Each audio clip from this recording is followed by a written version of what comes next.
Ok. Bonsoir à tous. Ah, bienvenue Malteser. Bienvenue à toi. Je pense qu'on est deux pour l'instant. Est-ce qu'il y a des gens? Est-ce qu'on m'entend? Je pense avoir réglé le problème. Est-ce que tout va bien? Ah, super, super, super. Bon, bon. Eh bien, bonjour à tous. Bonjour à tous. Ah, bah ça fait plaisir, ça y est. Bon, j'espère que les gens vont revenir hein, après ce petit bug de 5 minutes. Je ne sais pas, on verra bien. Bonjour à tous, bonjour à tous. Donc bonjour Malteser, bonjour Allons-y quoi, Eric Spochtron évidemment, Lucas, Black Ganon, Louis, Flowboy. Oui, c'est bon ce coup-ci. Oui, alors je crois que j'ai résolu le problème.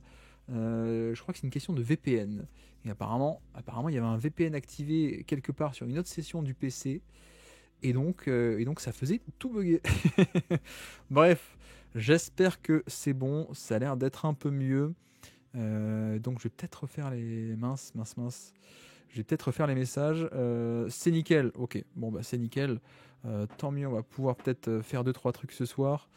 C'est dur la vie de pirate. Non c'est même pas moi en plus. C'est même pas pour des trucs de pirate les VPN. Mais bref. Bref. J'ai résolu le problème. Donc tant mieux. Faut plus refaire cette erreur. Bon eh bien comment allez-vous?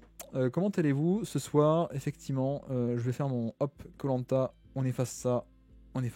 Je suis tout seul. Je suis tout seul. Donc on va essayer de se décortiquer tout ça. Mince, est-ce que je refais? Est-ce que... Non, pas de sponsor NordVPN en approche. Je ne pense pas. Donc, comment allez-vous? J'espère que vous allez bien. J'espère que tout va bien. Comme dit, je suis un peu tout seul ce soir, donc je compte un peu sur vous pour de la réactivité, pour qu'on se fasse ça ensemble, parce que je sais pas trop mon truc de parler tout seul pour le coup. Alors, on va essayer, hein. Je pense que je suis un peu capable, mais ouais, j'espère que vous serez là aussi pour commenter. Évidemment, au moment où je dis ça, il n'y a plus aucun commentaire. Ça va, ça utilise beaucoup la trade machine en ce moment. Ouais, je suppose. Donc, ce que je vous propose ce soir, je suis seul. Mais c'est vrai que le match était quand même assez intéressant. Donc ce qu'on peut se faire, si les gens sont là, si les gens sont peut-être revenus, je vais quand même essayer de mettre un petit message. Dites-moi aussi au niveau du son, est-ce qu'on entend ou pas le bruit, le background ou pas? Vu que je suis seul, je voulais mettre une petite musique, mais il faut pas que ça soit trop fort. Donc n'hésitez pas à me dire si la musique de fond on l'entend pas ou trop, ou si c'est bon ou pas. Dites-moi tout ça. Hop, je mets le petit message ici même pour faire revenir les gens. On va peut-être attendre un peu. Hop, ici. On est live pour de vrai, ça peut être cool. Hop, Momo Watt, salut bien sûr. Rebonsoir, Malakaz, ouais. Bon, désolé pour ce petit problème technique. Donc bref, aujourd'hui, je suis tout seul. Nous avons des gens qui se sont décommandés. Bon, c'est pas très grave, hein. J'avoue que j'hésitais un peu à faire un live. Enfin, c'était pas prévu, comme je vous avais dit. Peut-être que on avait voilà, lundi, jeudi, c'est à peu près sûr. Vendredi, ce sera pas tout le temps. Donc je me tâtais un peu vu que je suis seul, mais je me suis dit bon, ce qu'on va faire, c'est que on va peut-être rapidement se faire un peu de peut-être un peu d'actu. Juste vite fait les box scores peut-être juste en tout cas, et puis après en fait on va se faire une petite séance un peu à l'ancienne finalement de décortiquage tactique, si ça vous va. Azad qui a lâché, il préfère aller boire. Non, non. Ça marche, Bamzerito, salut. Session de trade machine pour nous donner ce que tu aimerais voir avant de la trade deadline. Alors moi j'aimerais bien voir du Jimmy Butler bouger. Je sais pas comment vous pensez, comment vous positionnez par rapport à Butler, mais j'ai un peu cette impression que ce serait presque du gâchis, quoi. Une année blanche, surtout à son âge, et surtout un mec qu'on connaît qui peut être pas mal, quoi. Donc j'avoue que moi, ouais, Memphis, ça serait pas mal, mais il a pas envie. J'ai vu que Milwaukee voulait apparemment, mais je vois pas comment Milwaukee le peut faire parce que Milwaukee est deuxième à prompt. Donc techniquement, la punition dans le deuxième à prompt, c'est que tu peux pas faire des packages avec plusieurs joueurs, ok. Sauf si tu arrives, ce faisant, à redescendre en dessous du deuxième à prompt. Donc en gros, tu peux faire un trade en mettant plusieurs joueurs, mais il faut vraiment que tu dégraisses beaucoup en fait pour le faire. Comme ça, à la fin, tu atterris très en dessous du second à prompt. Donc c'est un peu compliqué pour le coup. Je vois pas comment Milwaukee peut faire à moins de sacrifier Middleton, peut-être même du Brook Lopez, des trucs comme ça, quoi. Parce que voilà. Donc je sais pas trop pour le coup Milwaukee, et d'après ce qu'on a compris, il a pas trop envie d'aller à Milwaukee. Bonsoir Fred, salut, bienvenue. J'essaie de vous lire aussi en même temps, pardon. C'est quand la fin de la trade deadline. Alors la deadline, elle est le 6 février, je crois. Le Heat a sorti de beaux maillots et des gens ont pris ça comme si Butler allait rester. Ouais, mais alors je sais pas si t'as vu, Eric. Je sais pas si je peux t'appeler Eric Spochetron. Mais non, mais il y a deux, trois insiders qui s'est chauffé en mode ah, vous allez voir aujourd'hui, grande nouvelle pour Miami, ... 3 petits points. Et en fait, c'était juste l'annonce des maillots. Malteser qui nous dit aux Clippers, ouais, j'avoue que c'est un peu ma destination secrète, moi, que j'aimerais beaucoup. Mais ceci est pour une autre fois. Bon, je vous propose, vous et moi, on va juste discuter tranquillement et puis après on se fera notre session vidéo parce que bon, j'ai fait l'hebdo aujourd'hui avec Baptiste, donc qui va être publié lundi. On a passé beaucoup de temps sur ce match, donc je me suis dit est-ce qu'on fait doublon en mode on va juste discuter comme si c'était une émission de radio, comme si on était à la radio pour le match. Pas nécessairement, donc je me suis dit on va peut-être juste faire une séance vidéo. Comme ça on ira un peu plus en détail, on prend le temps d'aller plus en détail. Je sais pas combien ça va durer, peut-être 1 heure, je ne sais pas. Bamzerito, Butler au Thunder. Alors attends, je vais quand même vérifier.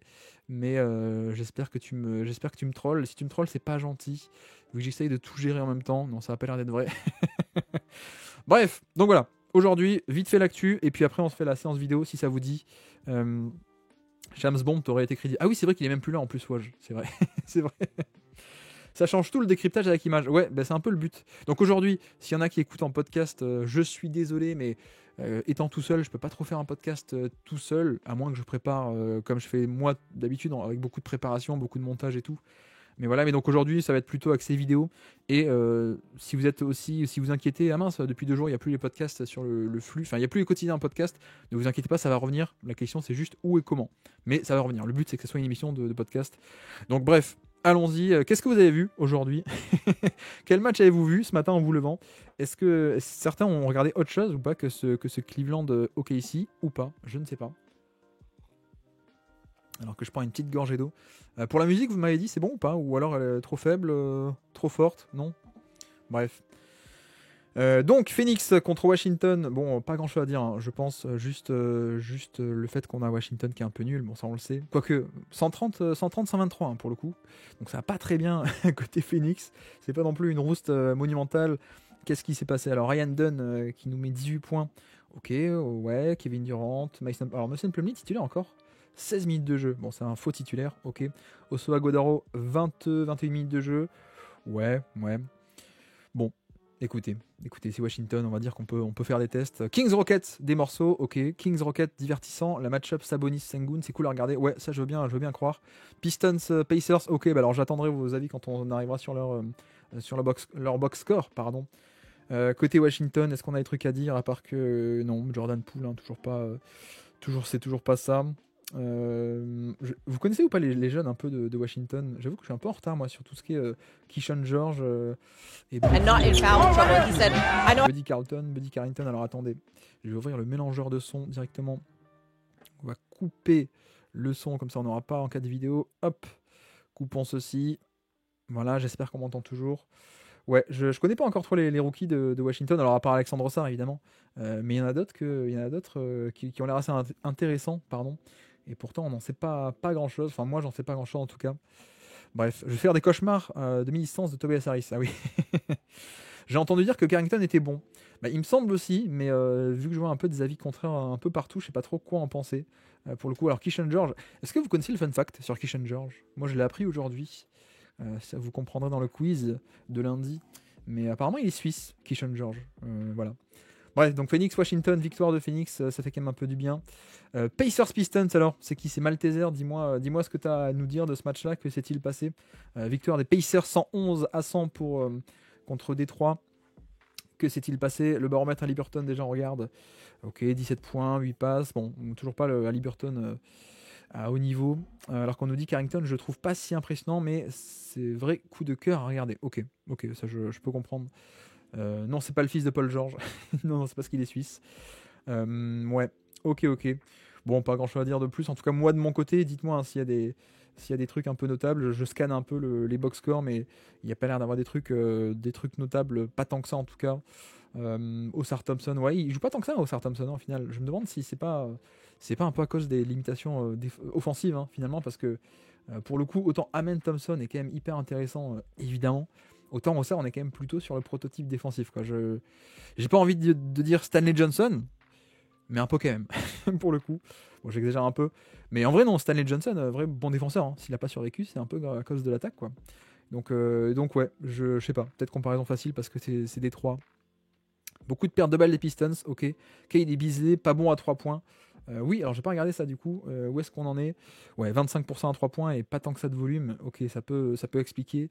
Et de l'autre côté, les Pacers qui, ouais, 43%. Ok. Ça peut aider. Ça peut aider en effet. Auxerre fait beaucoup de transitions balle en main. Ouais, bah c'est un peu la transition, c'est un peu comment dire, le moyen de scorer pour ceux qui sont pas bons, quoi. J'exagère un peu, mais il y a ce côté, les athlètes NBA sont tous fantastiques, donc finalement en transition, c'est quand même un peu facile. Bon, le Cleveland OKC, on se le garde évidemment.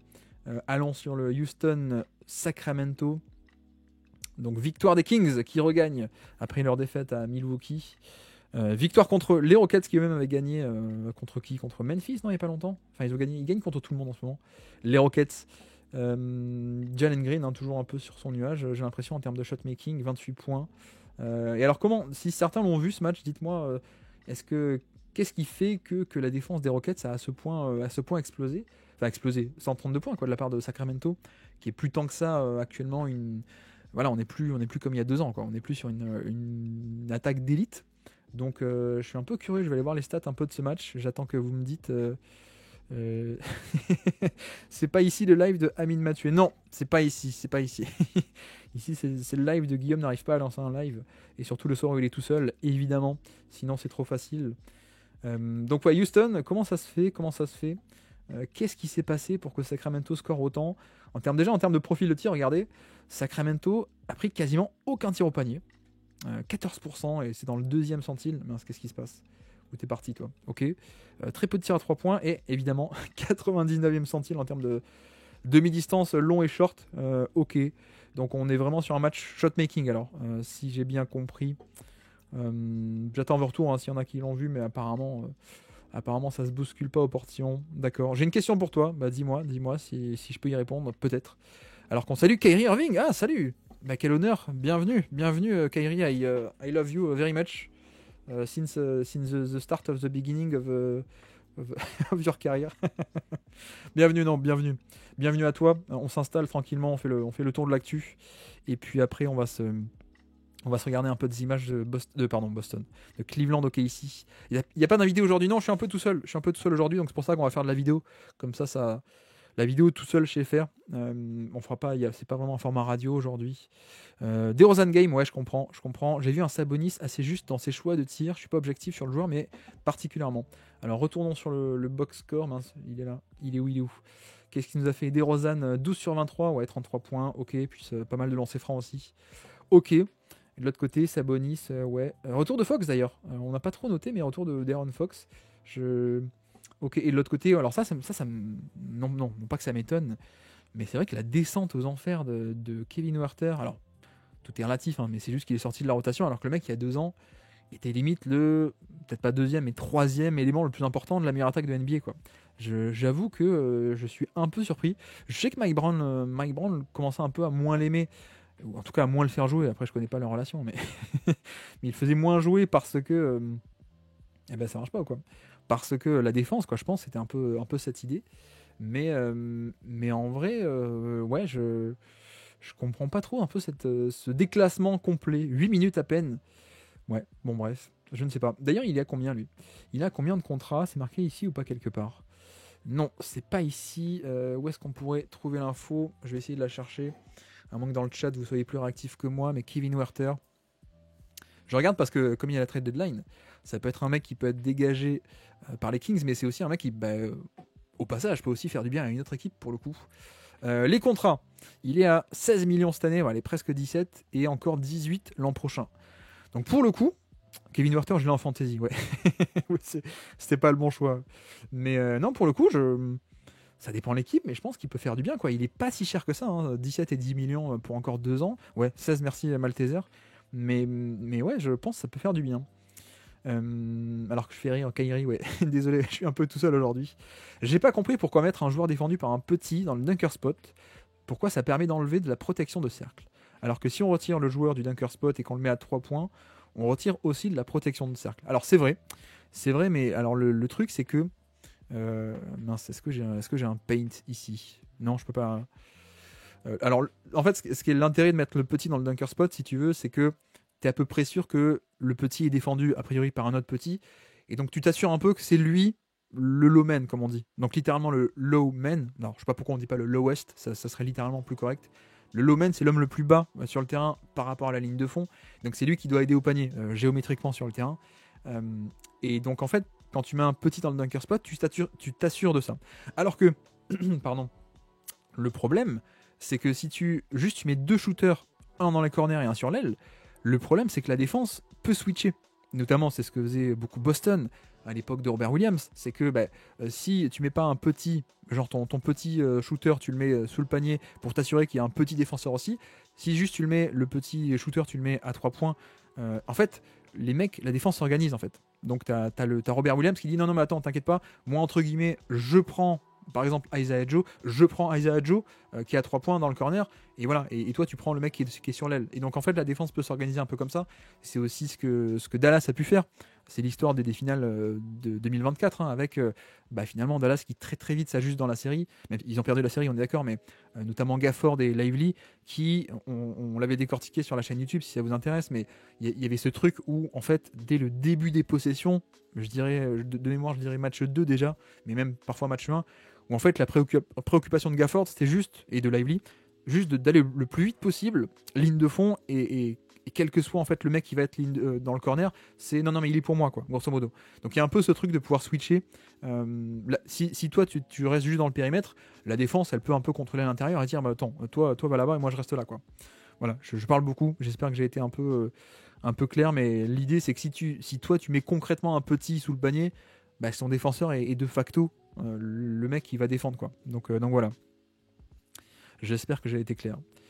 En gros, c'est pour éviter le pré-switch. Exactement, voilà, c'est mieux dit. C'est mieux dit. Effectivement, c'est pour éviter le pré-switch. Donc bref, on finit aussi Clippers Portland. Bon, une équipe NBA contre une équipe qui est pas totalement NBA. Surtout une bonne défense contre une attaque qui est pas top, peut-être. Et je crois qu'en plus j'ai vu tout à l'heure que Anthony Simons fait du 0 sur 9. Bon, à partir de là, c'est quand même un peu compliqué. Que fait Scoot Anderson d'ailleurs? On va se mettre un peu les vidéos de Scoot, vu qu'il sort d'une performance avec beaucoup de points, mais c'était beaucoup de 3 points. Merci pour la réponse. Je t'en prie, évidemment, on est là pour ça. Qu'est-ce qu'il fait Scoot? Est-ce qu'il y a un peu de drive, un joli finger roll, joli. Donc voilà, super Scoot, ouais. Scoot toujours prêt. Enfin, en tout cas, on espère. Mais ouais.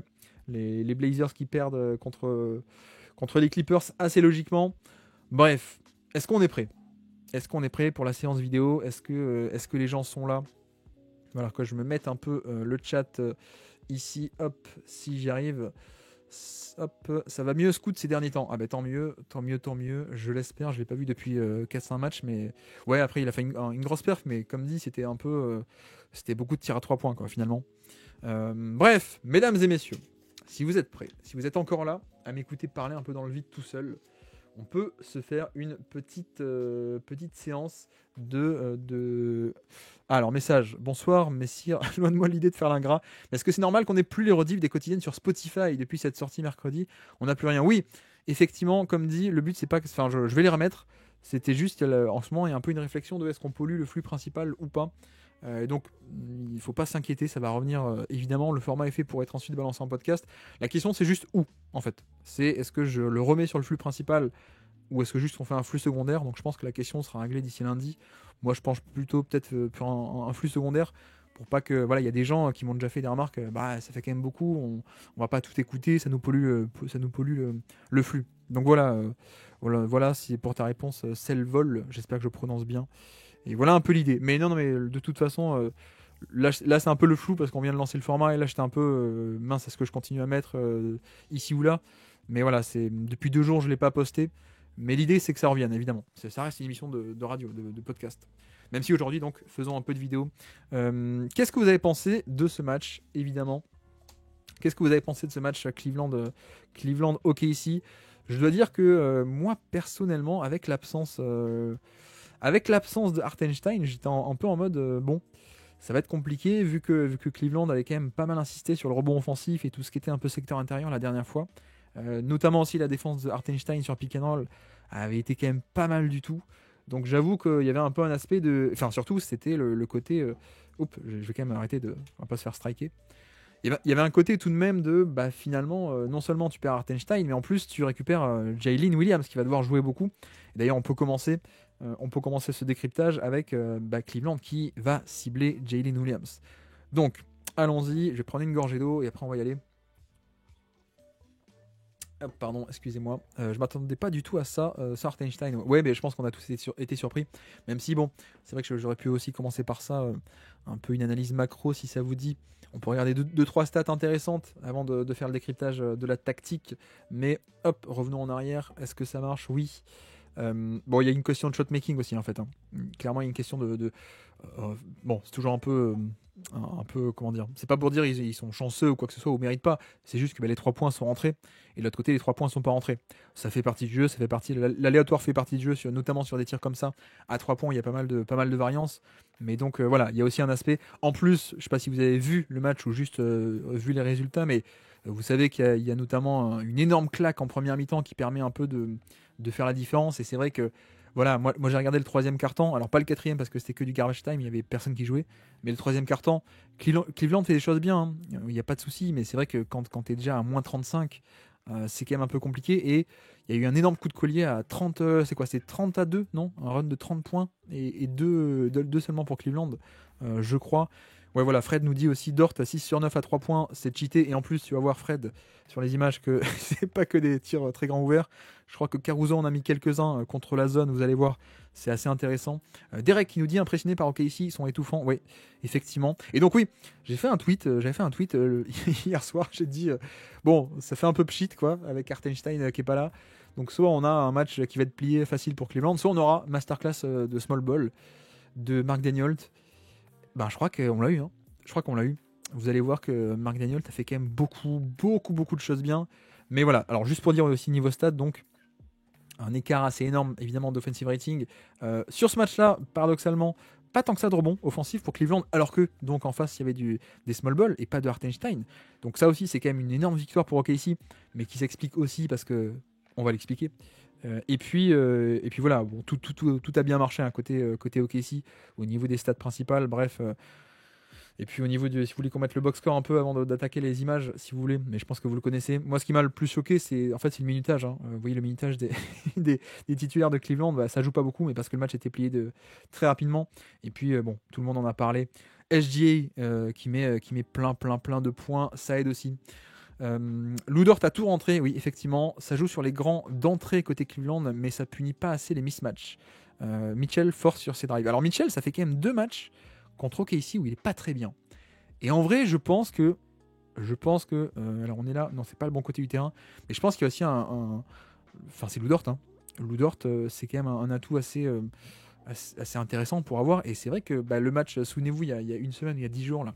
Le match où Cleveland arrête la série d'OKC, il est pas très bon Mitchell en termes de shot-making. Alors il crée du jeu, hein, mais en termes de scoring et de shot-making, il rentre pas grand-chose. Et même en termes de... Voilà, c'était pas lui qui avait un gros usage ni quoi que ce soit. Et là, ce match-là non plus, c'était pas trop ça. Le box score, il est où Mitchell? Il nous a fait encore 3 sur 15, bien défendu. Coup de chaud à 3 points d'OKC, ouais, ça fait partie, mais il n'y a pas que ça. Justement, vous allez voir qu'il n'y a pas que ça. Un coup c'est Dort, un coup c'est Wiggins, exactement, un coup c'est Isaiah Joe, et même le rookie, oui, Brendan Clark, bon, j'arrive pas à parler, Clarkson, évidemment. Alors si vous écoutez l'hebdo, on en avait parlé dans l'hebdo, c'était une question de quiz de tout début de saison, qui est, alors Azad, qui est ce no-name que OKC a signé pour remplacer Chet, et c'était Brendan Clarkson, et on va le voir. Donc bref, on peut attaquer, si ça vous dit. On y va un peu pour le décryptage tactique. Alors, on va pas faire tout le match, hein, déjà parce qu'on n'a pas le droit. Et puis parce que tout n'est pas intéressant. Mais déjà, d'entrée de jeu, juste donc première possession Cleveland, vous allez voir. Yo, salut Titi Carlito, bienvenue à toi. Au niveau des match-ups, c'est intéressant. Donc comment a joué OKC? OKC, attendez, je vais me remettre une grosse souris. Hop, voilà, c'est mieux. On voit mieux la souris là, c'est bon. Donc OKC joue avec Jalen Williams. Donc forcément, Il est en défense sur le plus gros adverse parce que c'est quand même celui où il y a le moins de dégâts possible, on va dire. Donc Jaylin sur Jarrett Allen, ce qui laisse Jalen Williams en défense sur Evan Mobley. Et là, c'est vrai que c'est aussi un énorme avantage ce match-up-là parce que Mobley n'est pas le retour de la grosserie. Ouais. Parce que Mobley, finalement, n'est pas un bon shooter. Donc en plus, ça peut permettre à Jalen Williams de pouvoir l'abandonner et de venir aider au panier et de faire un peu le safety, quoi, le mec qui est protection en second rideau qui va aider parce que quand tu fais beaucoup de switch, ça peut aider d'avoir un mec derrière pour protéger un peu les mismatchs. Mais vous voyez que directement, d'entrée de jeu, que fait Cleveland, évidemment, en fait, on va cibler Jaylin Williams d'entrée de jeu. Donc, on a Evan Mobley, pick and roll entre gros, le poste 4, le poste 5. Et le but, c'est juste d'impliquer Jaylin Williams. Voilà. Si vous le connaissez, vous savez que c'est plutôt un pivot un peu de 3 points, beaucoup de passing, mais pas trop de défense. Mais voilà, donc le but, ça va être de l'impliquer lui. Faut prendre en compte le fait que les Cavs ont dû venir en pantoufles quand ils ont vu qu'il n'y avait pas de vrai pivot. Enfin, oui, c'est peut-être possible, en effet. Bon voilà, vous voyez que directement en première action, on implique Jaylin sur ce pick and roll entre gros, la bonne passe, hop, le dunk est manqué, mais il y a une faute. Donc première action, Cleveland qui cible d'entrée de jeu Jaylin. On enchaîne, vous allez voir que ça va être pareil, et cette fois on va le cibler, non pas sur le ballon, mais en tant que rim protection. Je laisse finir l'action, mais je sais pas si vous avez vu, en fait, cette fois, on va pas le cibler avec ballon, on le met justement, on met Jarrett Allen dans le dunker spot. Donc dunker spot, c'est cette zone-là là, autour du panier. Le dunker spot, la zone du dunker. Et là, vous allez voir pourquoi ça s'appelle le dunker spot. C'est qu'en effet, hop, la passe et le dunk. Voilà. Et donc c'est vrai que c'est aussi une manière, vous allez voir, que Cleveland a de cibler Jaylin. C'est pas que en l'impliquant sur les écrans, c'est aussi en le mettant lui dans cette position-là, de celui qui doit aider au panier, dans ce rôle du lomen. Et vous voyez que pour le coup, Garland arrive lancé, l'aide de Jaylin qui arrive, il fixe la petite passe. Tout ceci est très facile.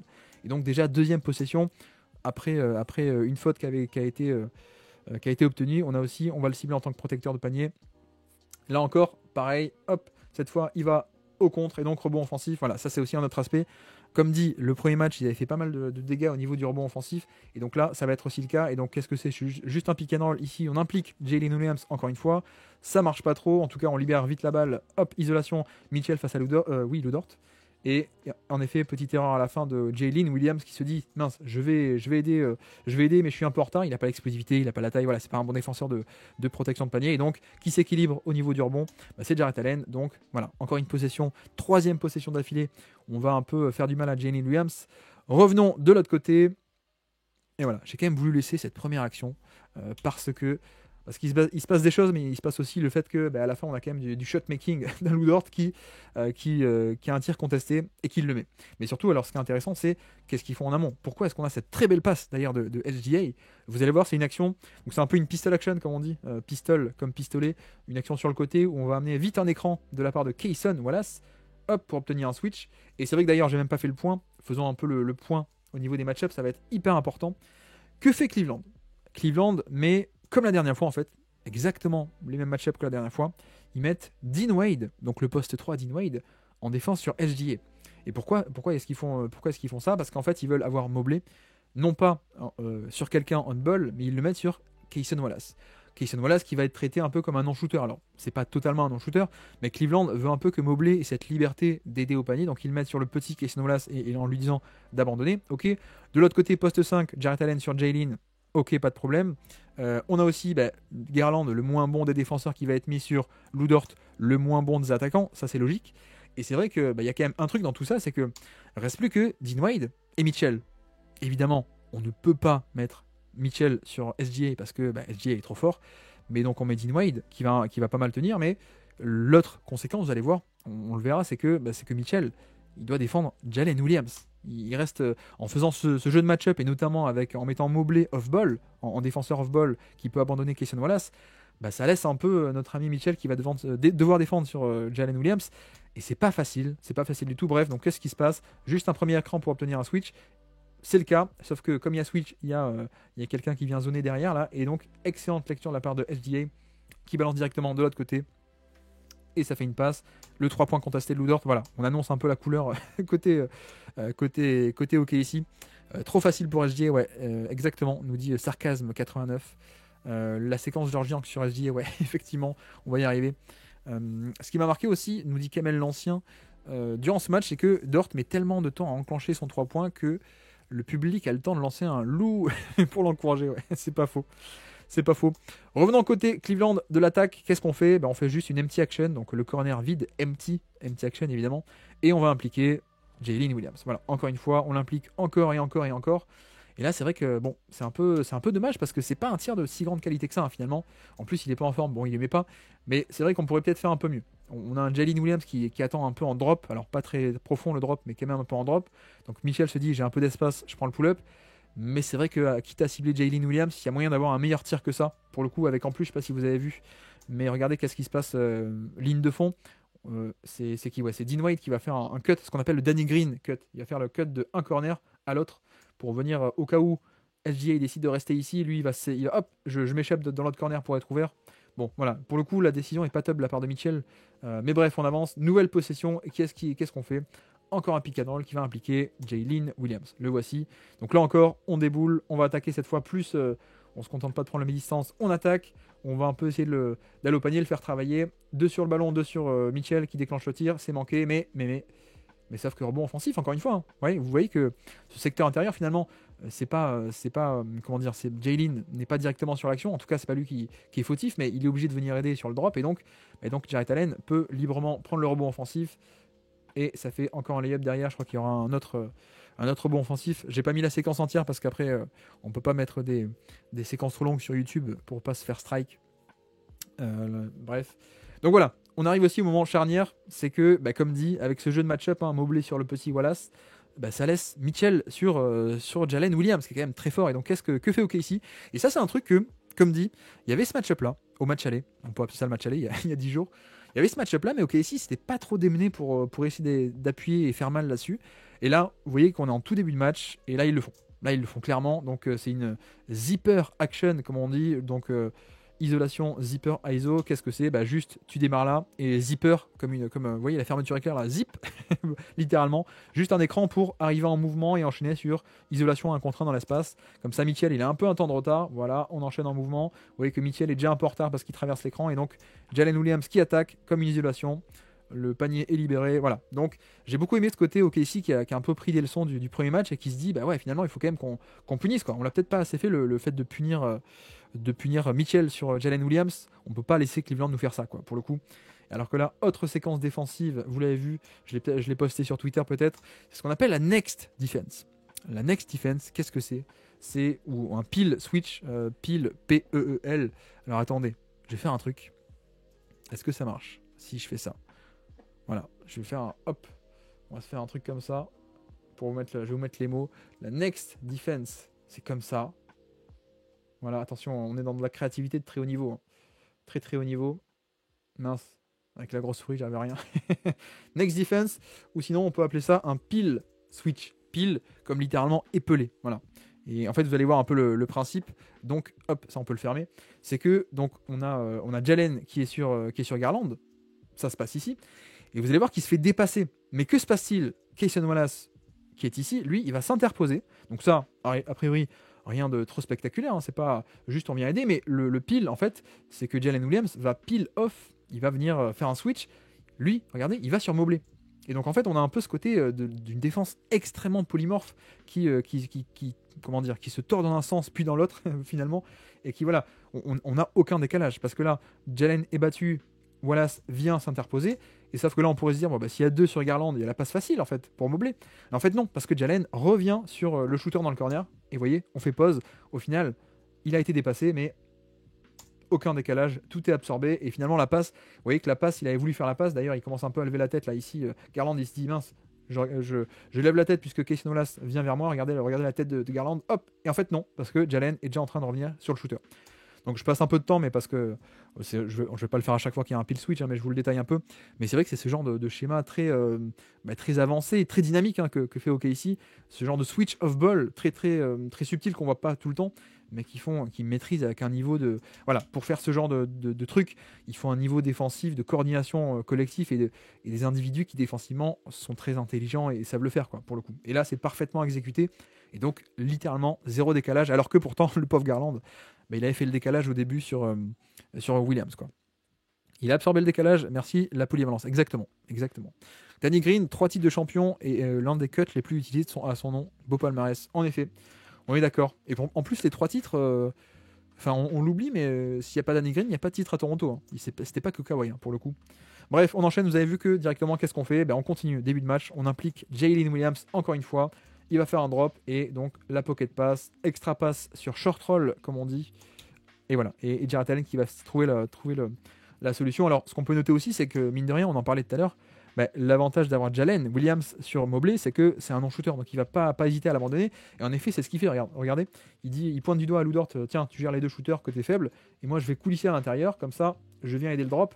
Et en effet, on a un 3 contre 2 là. On a deux qui contiennent le ballon ici sur le drop, et lui il vient aider, il vient couvrir ce qu'on pourrait appeler le rôle de Jarrett Allen.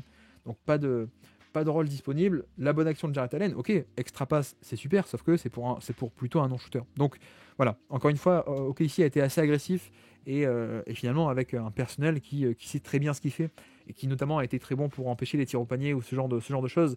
Et voilà, entre un alley-oop pour pour Allen ou plutôt un tir à 3 points de Evan Mobley, on choisit assez facilement. On continue encore une fois, magnifique passe de Garland, vous allez voir, extra passe, 3 points. Malheureusement manqué, mais encore une fois, hein, ça part de où est-ce que ça part? Ça part de Jalen Williams que Cleveland attaque encore et encore et encore. Et là en plus, vous avez vu, il se fait un peu enfermer Garland. Il se fait un peu enfermer. Il descend pas si bas que ça. Jalen, il reste un peu haut, il va l'enfermer et je mets un peu au ralenti, mais l'adaptabilité de Garland en mouvement là, hop. Bon, si je le mets au ralenti, c'est moins impressionnant, mais je le mets à vitesse réelle, vous allez voir. Hop, je m'arrête, changement de direction, je pivote, et finalement, je trouve l'ouverture, extra passe et un 3 points très grand ouvert. C'est quand même pas mal du tout l'ami Garland, en plus rebond offensif, et derrière le 3 points de Mitchell qui rentre. Hop, voilà, c'est quand même pas mal du tout. Et encore une fois, on attaque Jalen. Alors cette fois, on n'attaque pas Jalen, vous allez voir, mais ça donne un alley-oop. Qu'est-ce qu'on fait en transition? On peut dire en semi-transition, c'est pas la contre-attaque totalement. On va attaquer à la fois SGA sur un écran pistol action, encore une fois, un écran entre petits. Donc vite un écran pour que obtenir le switch et que Garland puisse attaquer en mouvement là. Il va attaquer SGA, il le fait. Et vous voyez aussi qu'en deuxième rideau, qui c'est? C'est Jalen. Et encore une fois, Jalen, c'est un pivot offensif. C'est pas du tout un mec qui est capable de gérer non seulement la protection de panier en deuxième rideau, et encore moins les 1 contre 2 là, comme ça, là, être partagé entre le porteur de balle et le pivot. Voilà, ça il sait pas gérer, c'est pas un pivot défensif du tout. Donc voilà, vous voyez que mine de rien, il y a quoi? Il y a déjà 5 minutes de jouer à peine. On a déjà 5, 6, 7 actions là où ça va cibler encore et encore et encore l'ami Jalen Williams.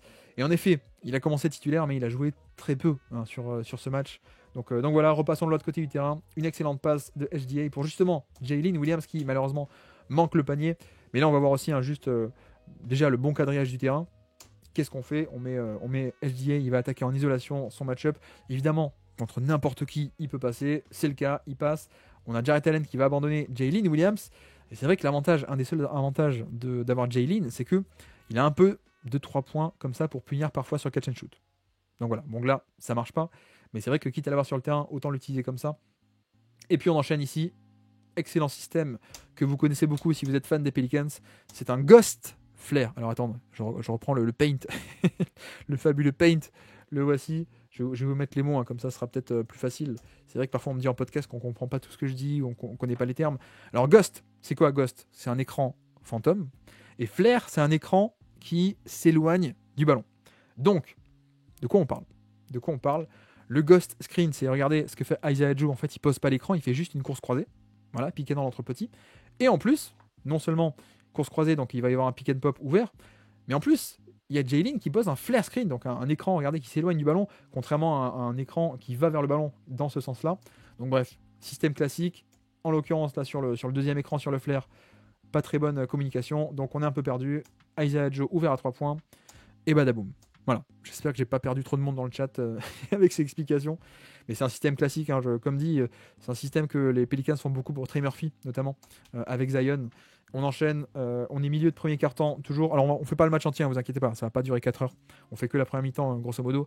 Et de nouveau, on va cibler, même avec Caris Levert, on va cibler Jalen Williams. Ça pénètre bien. Toute petite erreur de Jalen Williams cette fois-ci, qui perd un peu de vue Max Strus, et donc excellente passe de Levert. Ça dégaine très très vite de la part de Max Strus. Et badaboum. Ce que je remarque avec OKC depuis le début de la saison, c'est que l'aide ne vient jamais de façon mécanique. Ça répond à des schémas, exactement, peu importe le match-up. Ça rajoute de l'imprévisibilité. Si l'aide vient toujours du défenseur du moins bon shooter, l'adversaire peut s'adapter. Cut, course croisée, exactement. C'est Elite de chez Elite OKC, exactement. Je n'ai rien à rajouter. Effectivement. Juste pour vous dire aussi, c'est fait exprès. Hein. C'est fait exprès de mettre Max Strus ici, ce qu'on appelle le côté fort, le côté où va le ballon. Bah, comme ça, bah, justement, quand on a un peu une erreur de côté fort, une mini-erreur hein, pour le coup, bah, on est à une passe près. À une passe près côté fort. Et donc là, Max Strus qui commence un peu à se mettre en rythme dans la saison, ça fait plaisir. Et il met ce tir-là assez important. Alors que là, on repart de l'autre côté. Et vous voyez que qu'est-ce qu'on fait? On va cibler côté OKC, on va cibler Garland, évidemment. Le but, c'est de cibler les petits. C'est le moyen d'attaque le plus important. Côté OKC, c'est vraiment des pick and roll entre petits pour aller chercher un match-up, tel ou tel match-up, tel ou tel mismatch. Donc en l'occurrence, là, ça switch. Aussi, on l'a déjà expliqué, mais pourquoi est-ce que ça switch aussi automatique, de manière aussi automatique? On pourrait se dire, mais non, mais Garland, là, Caris LeVert, il se bat pas, il pourrait rester sur SGA et ne pas concéder un mismatch, ne pas concéder ce switch. Il pourrait. Après, le problème, c'est qu'on l'a déjà vu d'ailleurs sur le match-up il y a 10 jours, c'est qu'il y a des fois où ça switchait pas, on restait LeVert, essayer de revenir, de traverser l'écran et essayer de revenir sur SGA, ben on avait le rollman qui pouvait aller libre au poignet ou libre en pick and pop. Souvenez-vous, si vous avez vu 2-3 vidéos sur OKC de l'époque, on avait parlé. Donc voilà, switch un peu automatique, forcément, et donc là il va attaquer Garland et c'est facile quoi. Une fois qu'on a le switch, c'est un peu facile. Bref, repassons de l'autre côté, vous avez vu qu'on a quelqu'un qui est rentré, puisqu'on n'a plus Jalen Williams va sur le banc. Donc on a le fameux Brendan, dites-moi, j'ai oublié déjà.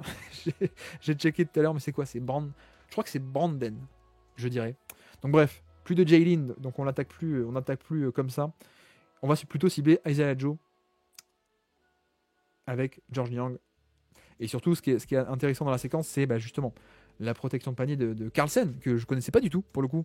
Brandon Carlson, merci Fred, merci Kamel l'Ancien. Et donc en effet, là de nouveau, ça switch un peu automatique ici, côté OKC. Et la protection de panier là, de Carlsen qui, hop, vous allez voir, excellente action, il va en faire 2-3 ici même, avec en plus SGA qui met la main. Donc voilà, petite séquence défensive assez sympa, mais vous voyez que quand il n'y a plus Jalen Williams, on n'attaque plus pareil. Donc OKC a vite retiré Jalen pour pas que Cleveland ait un peu ce moyen facile d'attaquer. On enchaîne de l'autre côté, OKC c'est pareil, hein. On met Isaiah Joe, le piqué dans l'entre-petit.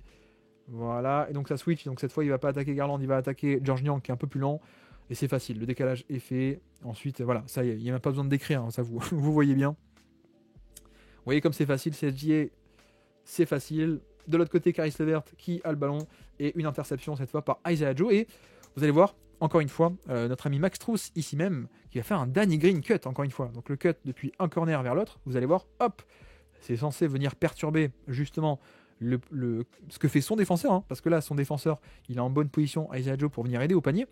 Mais le but de la course, c'est de se dire que Isaiah Joe se dise, ah mince, finalement, est-ce que je ne devrais pas suivre le shooter? En fait, non, finalement, il reste en position, donc ça marche pas. On met même les mains là-dedans, et vous voyez que le mec, il est entre 3 défenseurs, hein, le pauvre Caris LeVert.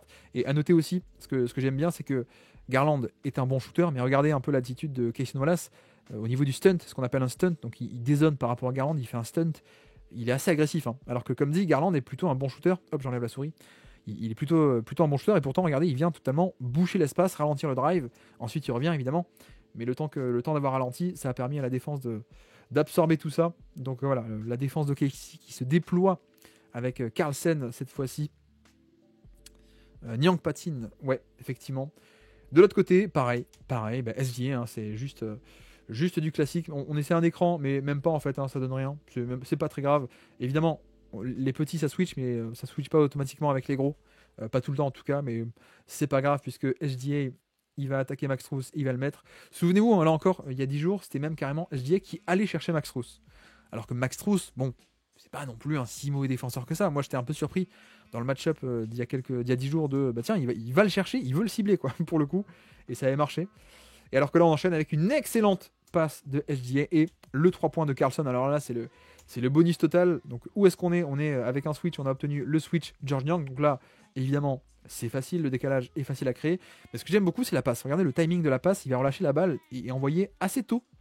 Et ce qui fait que le décalage est bien, quoi. Plutôt que le SGA d'avant, je dirais qu'il serait allé quand même un peu plus loin dans sa pénétration. Il aurait d'abord fixé, puis libéré, ce qui aurait peut-être été un peu une perte de temps. Mais c'est un peu un truc que j'ai noté avec SGA cette saison. Et dernièrement, je trouve qu'il y a de plus en plus d'anticipation. Parce que là, le fait de relâcher la balle plus tôt, c'est que justement, il a anticipé la rotation. Et donc là, en plus, on a le coup de... Mobley qui abandonne Carlson pour aider au panier. Donc ça, c'est la bonne action pour lui. ok, côté Cleveland, il n'y a rien à se reprocher. C'est juste que, en plus, Carlson, on ne sait pas qui c'est, mais il met les 3 points pour punir, pour punir le dézonage. C'est quand même génial, quoi. Joe, il a vu le Danny Green cut, il a dit foutu pour foutu, autant tenter l'interception. Exactement, exactement, Bamzerito. C'est un peu ça. De l'autre côté, un petit système, on va essayer de cibler Carlson et bon, ça va passer, mais regardez un peu la configuration. Système où on fait semblant que ça va être une zoom action. Alors attendez. Zoom. Voilà, zoom action. Zoom action, pour ceux qui se posent la question, on en parle souvent. C'est juste un écran. Enfin, pardon. Hop, alors j'ai pas les bonnes commandes. Ici même, pardon. C'est un écran de George Young et un dribble end-off. Voilà. Mitchell qui prend les deux, c'est ce qu'on appelle une zoom action. Un écran ici et un dribble end-off, un jeu de main à main. Voilà. Donc il y a feinte de ce côté-là. Finalement, non, c'est de l'autre côté. Mobley qui enchaîne de l'autre côté. Le truc important à retenir, c'est quoi? C'est que, tiens, comme par hasard, on a mis les 2 meilleurs shooters de Cleveland sur ce côté fort. Et donc, on peut dérouler le pick and roll classique. Enfin, le pick and roll tranquille plutôt. Parce que vous voyez que du coup, LGA, il va pas trop abandonner George Young.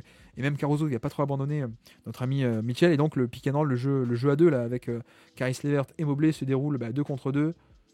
La bonne passe, bonne lecture, c'est parfait. Et je crois que c'est la seule mauvaise action, entre guillemets mauvaise action défensive de Carlson sur des minutes qui ne sont pas garbage time.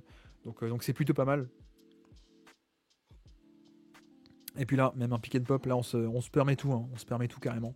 Donc pareil, mince, je suis perdu. Non, c'est là, voilà, c'est là. Donc déjà, c'est vrai qu'on l'a pas trop vu encore pour l'instant, mais ok, ici, qu'est-ce qu'ils font? Ils aiment bien faire, c'est avant le pick and roll, un premier écran, donc ici avec Isaiah Joe, pour, vous voyez que Cleveland switch. Donc le premier écran permet que, notamment, c'est souvent un premier écran avec un petit, ça permet de faire switcher Cleveland d'abord, voilà, donc on a obtenu Max Strus plutôt que Caris LeVert qui est considéré comme meilleur défenseur, et donc comme ça, après cette première action, on enchaîne sur la vraie action, entre guillemets, le pick and roll avec le pivot, voilà, et avec un défenseur qui est un moins bon navigateur d'écran, pardon, j'arrive plus déjà à parler, et pick and pop parce qu'il n'y a pas de switch, évidemment. Vous voyez que, hop, Mobley va rester ici un peu en soft edge, on va dire, il va 2 contre 1 sur le ballon, donc la passe facile, et puis le mec met les pick and pop, et puis le mec punit quand on l'abandonne pour aider. Bon, ça aide, ça aide d'avoir aussi un shot making, et alors que là, on est sur une possession en zone. Et ça va être un truc hyper important, il va y avoir une séquence de jeu hyper importante avec la zone, vous allez voir, alors que, attendez, avant d'enchaîner, je vous lis aussi. HDA a des possessions, j'ai l'impression qu'il n'y a rien à analyser. Il drive ou post-up, quel que soit le match-up, et ça passe avec mid-range. Oui, mais souvenez-vous, c'était quoi? C'est contre Boston, non? Où il y a des possessions, il a joué l'idée sur lui, il dit non, mais pas d'écran, merci, laissez-moi. Isolation. Et puis il score, donc ouais, en effet. C'est vrai que HDA s'est grandement amélioré à la création pour un joueur qui n'était pas un meneur naturel. Après, il n'est pas encore élite à la création, mais il y a du mieux. Alors, meneur naturel, je sais pas, parce que moi je l'ai connu à Kentucky, c'était un sacré gestionnaire, je trouve. Il n'y a pas un côté créativité énorme, mais la gestion de jeu était. Enfin, pour moi, c'est un vrai meneur dans l'âme. Mais par contre, c'est vrai qu'il n'a jamais vraiment eu le côté créatif plus, quoi. Que d'autres ont, mais à la limite, c'est pas très grave. Donc, bref, on est sur de la zone. Et pourquoi c'est intéressant, pourquoi c'est important? Parce que vous allez voir que OKC reconnaît directement et on obtient un 3 points ouvert. Mais alors, quel est le problème? Quel est le problème avec cette zone? C'est que c'est une zone qui est 2-3. 2 en haut et 3 en bas. On va expliquer, même si là, Mobley sort un peu. En tout cas, il va essayer de le faire. On va expliquer. Hein. Mais déjà, première possession, on est comme ça.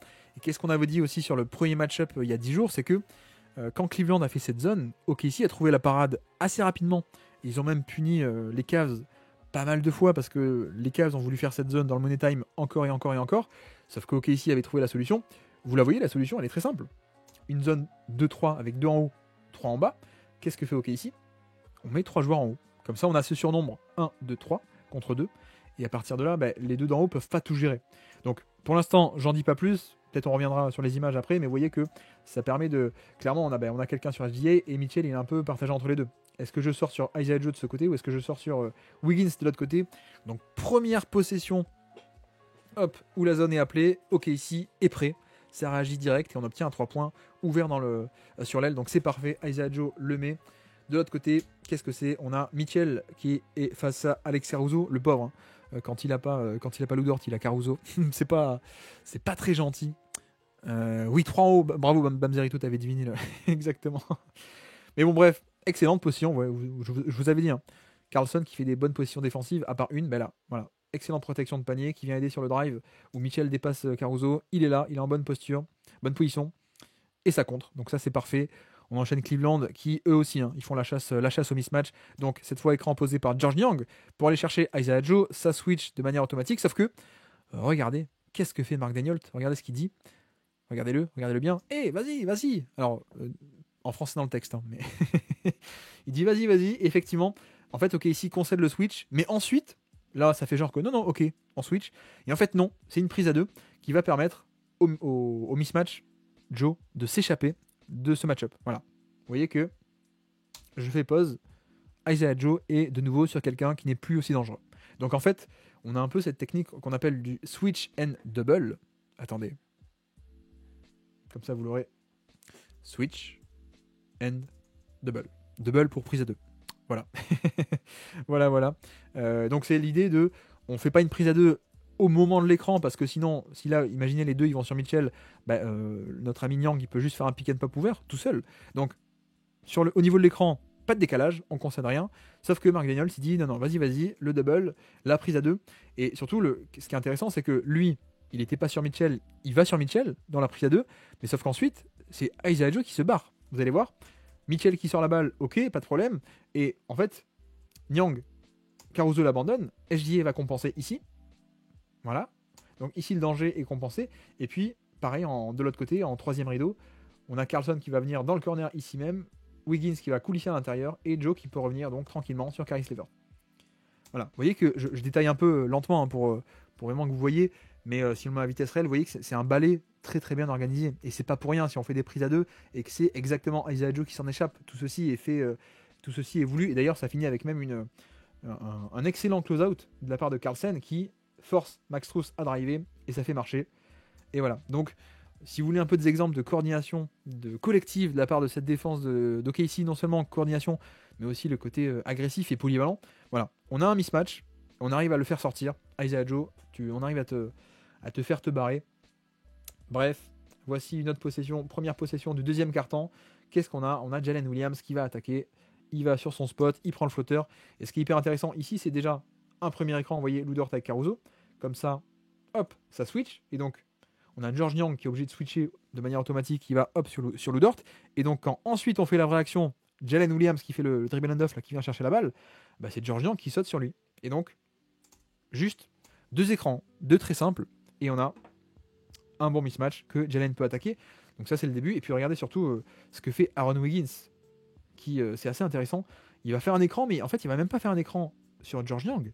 Il va faire un écran sur son propre attaquant. Regardez, il s'arrête, il se met là, et il fait un écran sur Mitchell. Et donc là, là on a un boulevard. Hein. On a un boulevard pour Williams qui peut aller sur son spot. Mais c'est hyper intelligent parce que finalement, il n'y a même pas besoin de faire un écran sur Niang. Williams va le dépasser. Donc ce que fait Wiggins, c'est hop, il s'arrête et je bloque mon propre défenseur parce que comme ça, là, le play call défensif, c'est un switch. Mais sauf que là, Mitchell, s'il doit switcher, il doit être de ce côté. Il doit réceptionner Williams ici. Mais donc, Wiggins qui bloque son propre attaquant, il empêche que Mitchell puisse switcher sur l'action. George Niang, il est en retard aussi. Et donc, bref, voilà, les petits secrets de fabrication de notre ami Wiggins, hein, qui est un excellentissime joueur, je trouve, de piquer dans l'inversé. On n'en parle pas assez, on parle beaucoup des progrès offensifs, balle en main, etc. Mais Wiggins, franchement, moi j'aime beaucoup en tant que poseur d'écran. Et là, vous voyez aussi une séquence, on est deuxième quart-temps, il n'y a pas Jalen Williams. Les minutes de gloire de Brandon Carlson sont finies. Ah, alors qu'on salue Benji. Salut Benji. Débrief sportif dans le chat. Salut.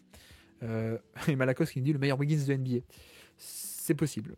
En tout cas, ce sera le cas dans 3-4 ans, je pense. Bref, donc pas de Jalen, pas de Carlson. Et on est sur des schémas donc en small ball. Effectivement, là, le pivot, on peut dire, c'est Kenrich Williams, donc, qui est plutôt un poste 3 de formation. Et l'avantage, c'est quoi? C'est que ça switch partout. Là, j'ai mis au ralenti, mais regardez un peu comment ça se passe. C'est que sur la zoom action, donc un dribble and off, un écran pour un shooter, Max Strus qui va débouler. Mais en fait, aucun décalage parce que tout est switché. Kenrich, hop, je vais sur Max Strus. Le rôle de Mobley est absorbé par Wiggins et Jalen revient sur le shooter. Voilà, aucun décalage concédé. Et en plus, on a ce bonus de à la fin. Dort qui est sur Okoro, qui va venir aider. Il va mettre la main, créer le turnover. Et voilà, donc là, Mobley qui est en train de se dire, bon, J'ai peut-être, il n'y a pas de décalage, mais j'ai peut-être un mismatch que je peux attaquer Wiggins éventuellement. Ben non, même pas le temps de se retourner que, que finalement, finalement il y a interception. Lou Dort qui va au panier, on va le détailler. On nous dit le meilleur Aaron de NBA. Il y a combien de Aaron en NBA actuellement? Il y a quoi? Non, Aaron Afflalo, non, il est plus là. Pour le coup. Aaron Harrison, non. Non, j'ai du mal à penser à Aaron. Là. Ah, Aaron Gordon, oui, évidemment. Évidemment, merci Benji. Merci Benji. Où on était? Oui, Lou Dort. Encore une fois, sauf que cette fois, vous avez vu pick and roll avec Wiggins. Et cette fois, il pose pas d'écran, c'est juste une course croisée. Hop! La course croisée. Et surtout, la feinte, la subtilité, c'est que vu qu'il n'y a pas d'écran, vu qu'il n'y a pas de contact, il n'y a pas de switch. C'est un peu l'idée de ces ghost screens, ces écrans fantômes, littéralement. Vous allez voir, c'est que il pose pas. Oups, j'ai bugué. C'est là. Il pose pas l'écran. Et par contre, qu'est-ce qu'il fait? Il vient toucher la hanche. Regardez, il vient toucher la hanche de Max Strus. Et c'est un truc que Isaiah Joe fait aussi beaucoup et que font beaucoup de joueurs NBA. C'est un peu le truc de, avec la hanche, je te touche, comme ça, t'as l'impression que, il y a peut-être un petit contact. Et donc, ça veut dire qu'il y a switch. Et en fait, non. Enfin bref, c'est les secrets de fabrication des ghost screens. Et surtout, ça permet à Lou Dort d'attaquer en mouvement. Il n'y a pas de switch, personne ne s'interpose.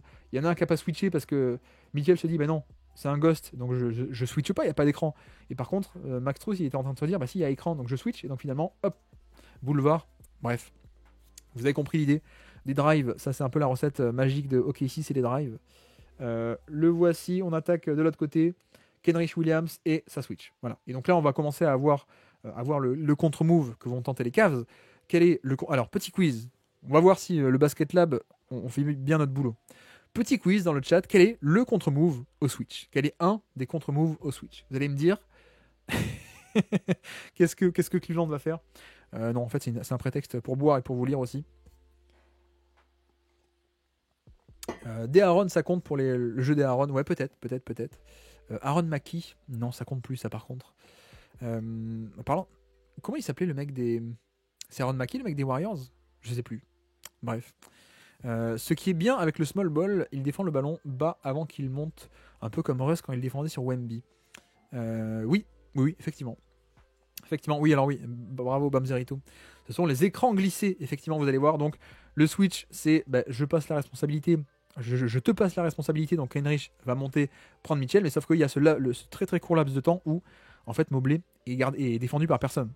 En fait, juste avant que Dort ne le prenne et juste après que Kenrich l'abandonne, voilà, l'écran glissé, c'est je pose pas l'écran non plus et vite je coupe au panier. Vous voyez que si je fais pause, il y a deux sur le ballon un peu de facto alors que c'est pas voulu, mais et on a aussi Mobley qui s'échappe avant tout le monde. Sauf que, je ne sais pas si vous l'avez vu, excellente rotation de Jalen Williams. Malgré tout, une bonne possession parce que ça se finit avec un 3 points.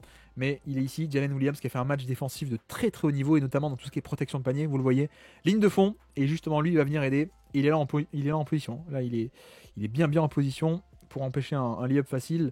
Cela dit, excellente lecture, extra passe de Mobley, Ty Jerome qui met le 3 points. Bim bam boum badaboum. Doc Ryder, salut, bienvenue Doc Ryder. Effectivement, écran glissé. Alors. Écran glissé, ghost screen. Très bonne question. Est-ce que c'est pareil? Dans l'idée, c'est pareil. Dans l'idée, c'est... en gros, il n'y a pas d'écran. Hop, on va prendre Paint, vous allez voir. Comment on fait là? Comment on fait? Peut-être comme ça. Ouais, la souris, c'est pénible. Ça, c'est un mec avec la balle. Non, ça marche pas. Le ghost screen, en gros. Mince. Mais non, mais c'est... Ah, le crayon, merci. Donc là, c'est les 3 points. Voilà. Donc ça, c'est la balle. Ici. Est-ce que ça va au niveau de Paint ou pas? Le ghost screen, grosso modo, c'est un mec qui va venir de là. Donc je vais faire une croix là. Hop. Il vient ici. Et le ghost screen, en fait, c'est une course croisée, littéralement. Donc il s'arrête pas. Voilà. Ça, c'est un ghost. De l'autre côté, alors c'est de la subtilité et c'est pas très important, c'est juste des appellations, mais si vous voulez vu que vous posez la question, l'écran glissé, en fait, c'est un mec qui est là, le poseur d'écran. Il va pas du tout faire une course croisée comme ça toute droite. En fait, il monte comme s'il y avait un écran. Et sauf qu'en fait, au moment où il y a le contact, hop, je glisse dans le dos vers le panier.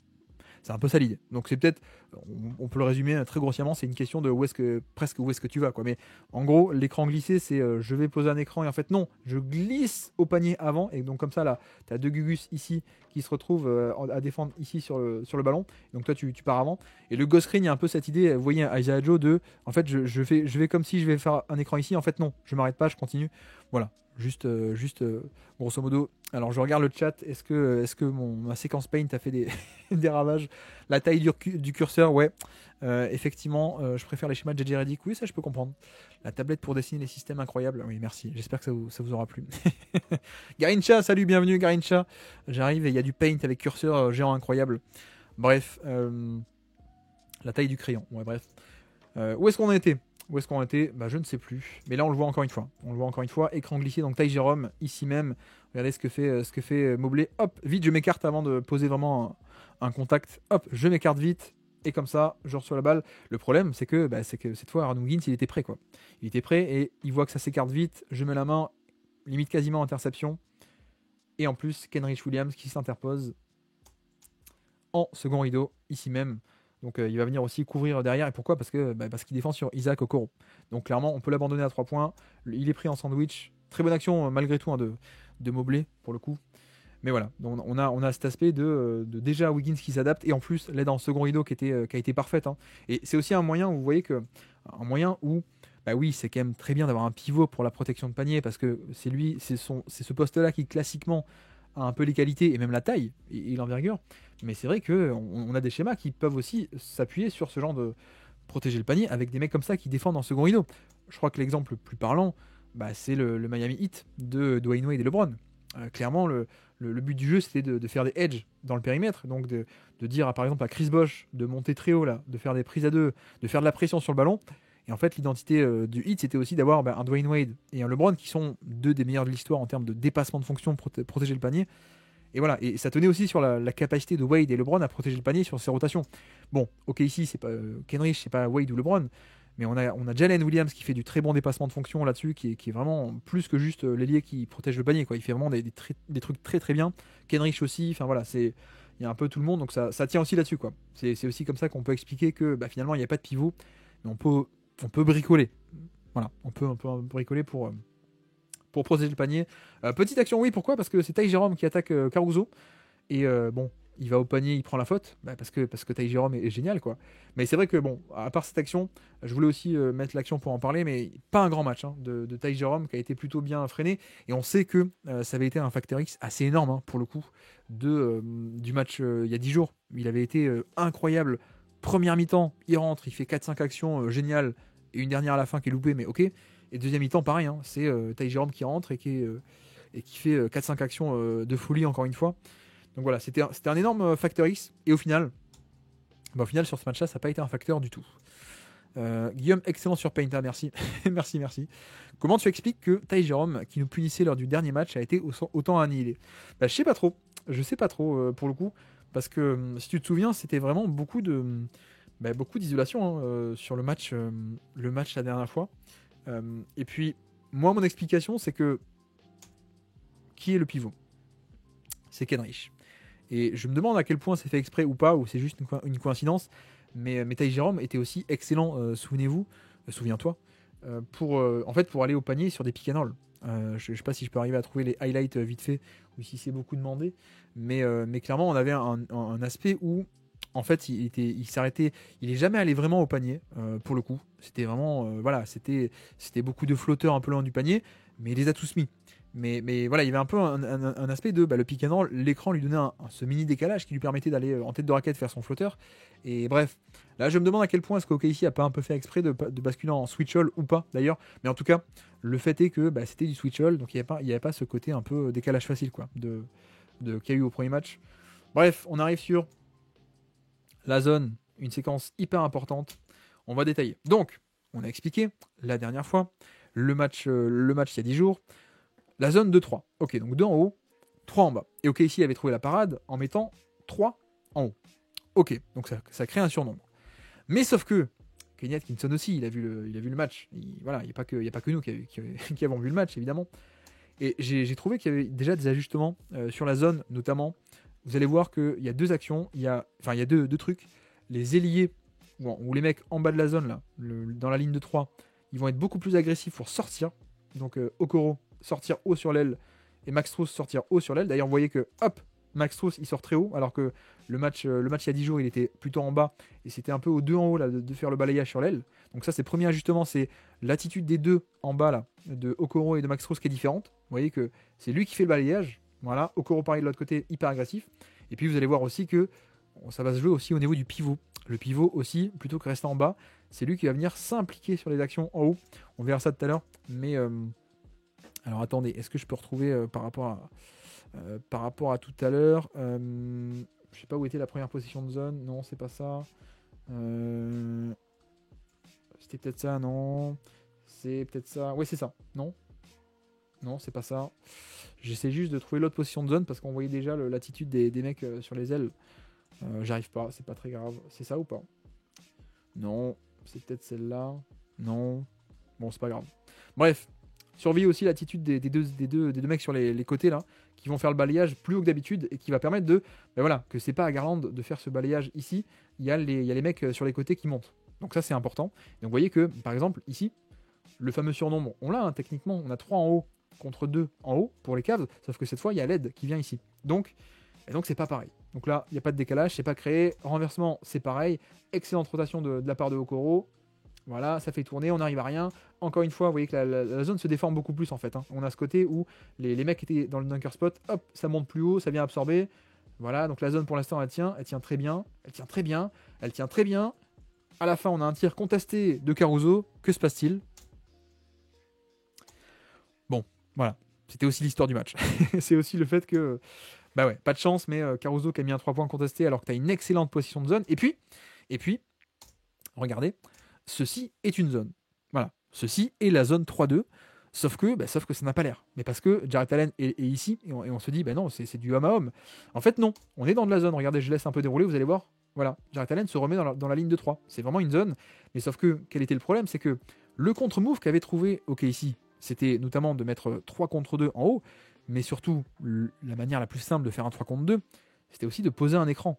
Et donc, en fait, là, imaginez, on efface lui. On efface. Alors, je ne peux pas le faire avec Paint, mais on l'efface. Il n'y a pas de Jarrett Allen. Voilà, je le cache avec la souris. Vous voyez que, en fait, s'il y avait pick and roll entre Jalen et Kenrich, il fallait bien que quelqu'un vienne compenser. Et donc, c'était Garland qui venait défendre le pick and roll ici. Donc, il y avait un 2 contre 2 ici. Et donc, il y avait un mec sur l'aile qui était libre il y a 10 jours.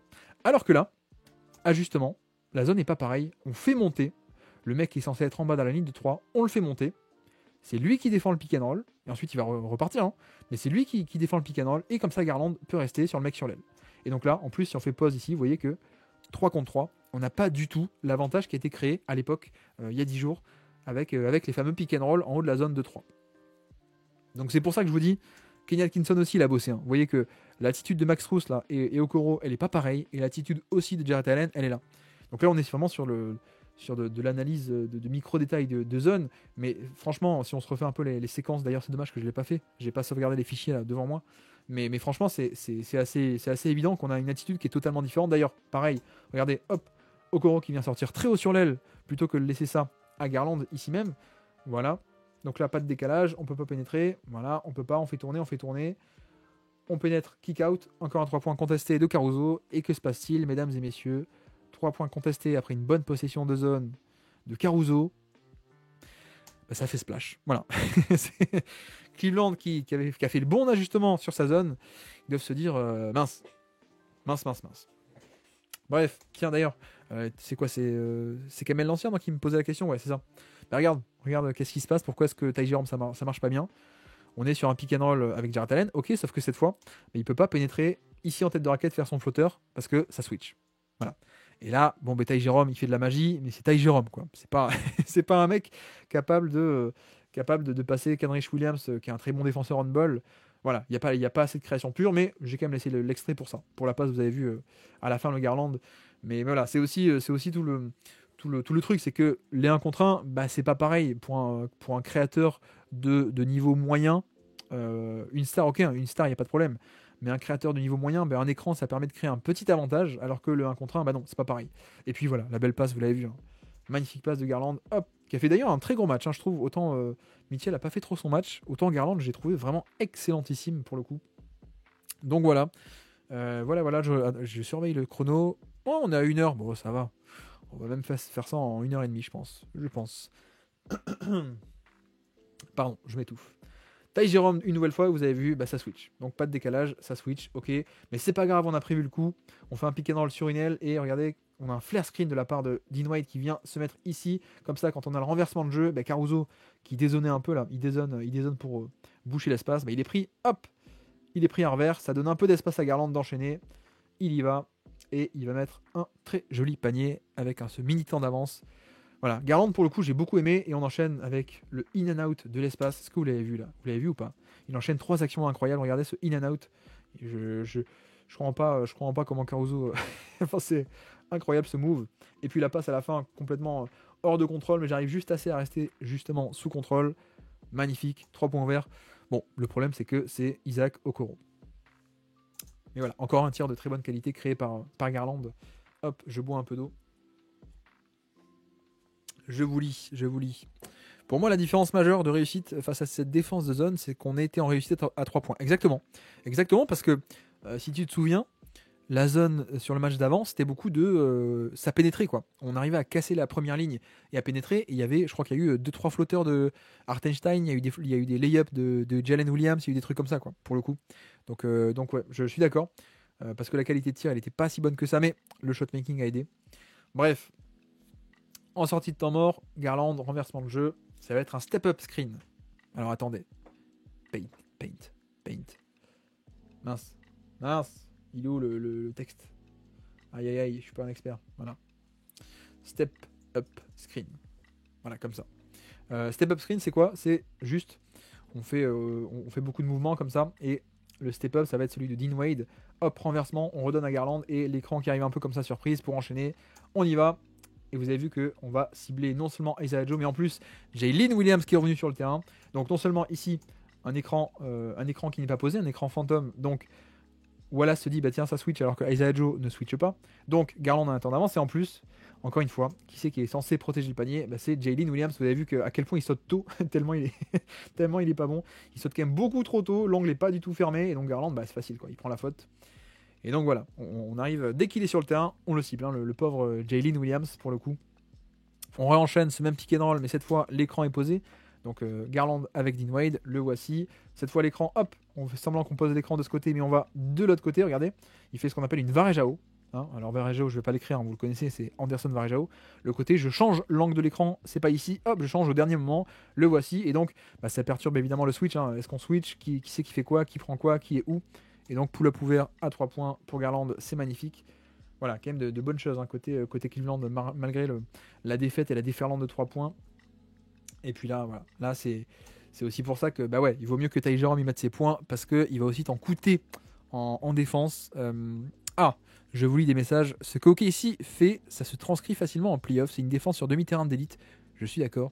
On a tendance à voir le harcèlement à la relance avec Ludort et Caruso, mais c'est surtout la structure off-ball en défense qui fait la force d'OKC. Oui, je suis d'accord, exactement. Mais c'est un peu le truc avec la NBA d'aujourd'hui, enfin les défenses d'aujourd'hui, c'est que il n'y a pas que le on-ball qui compte en fait.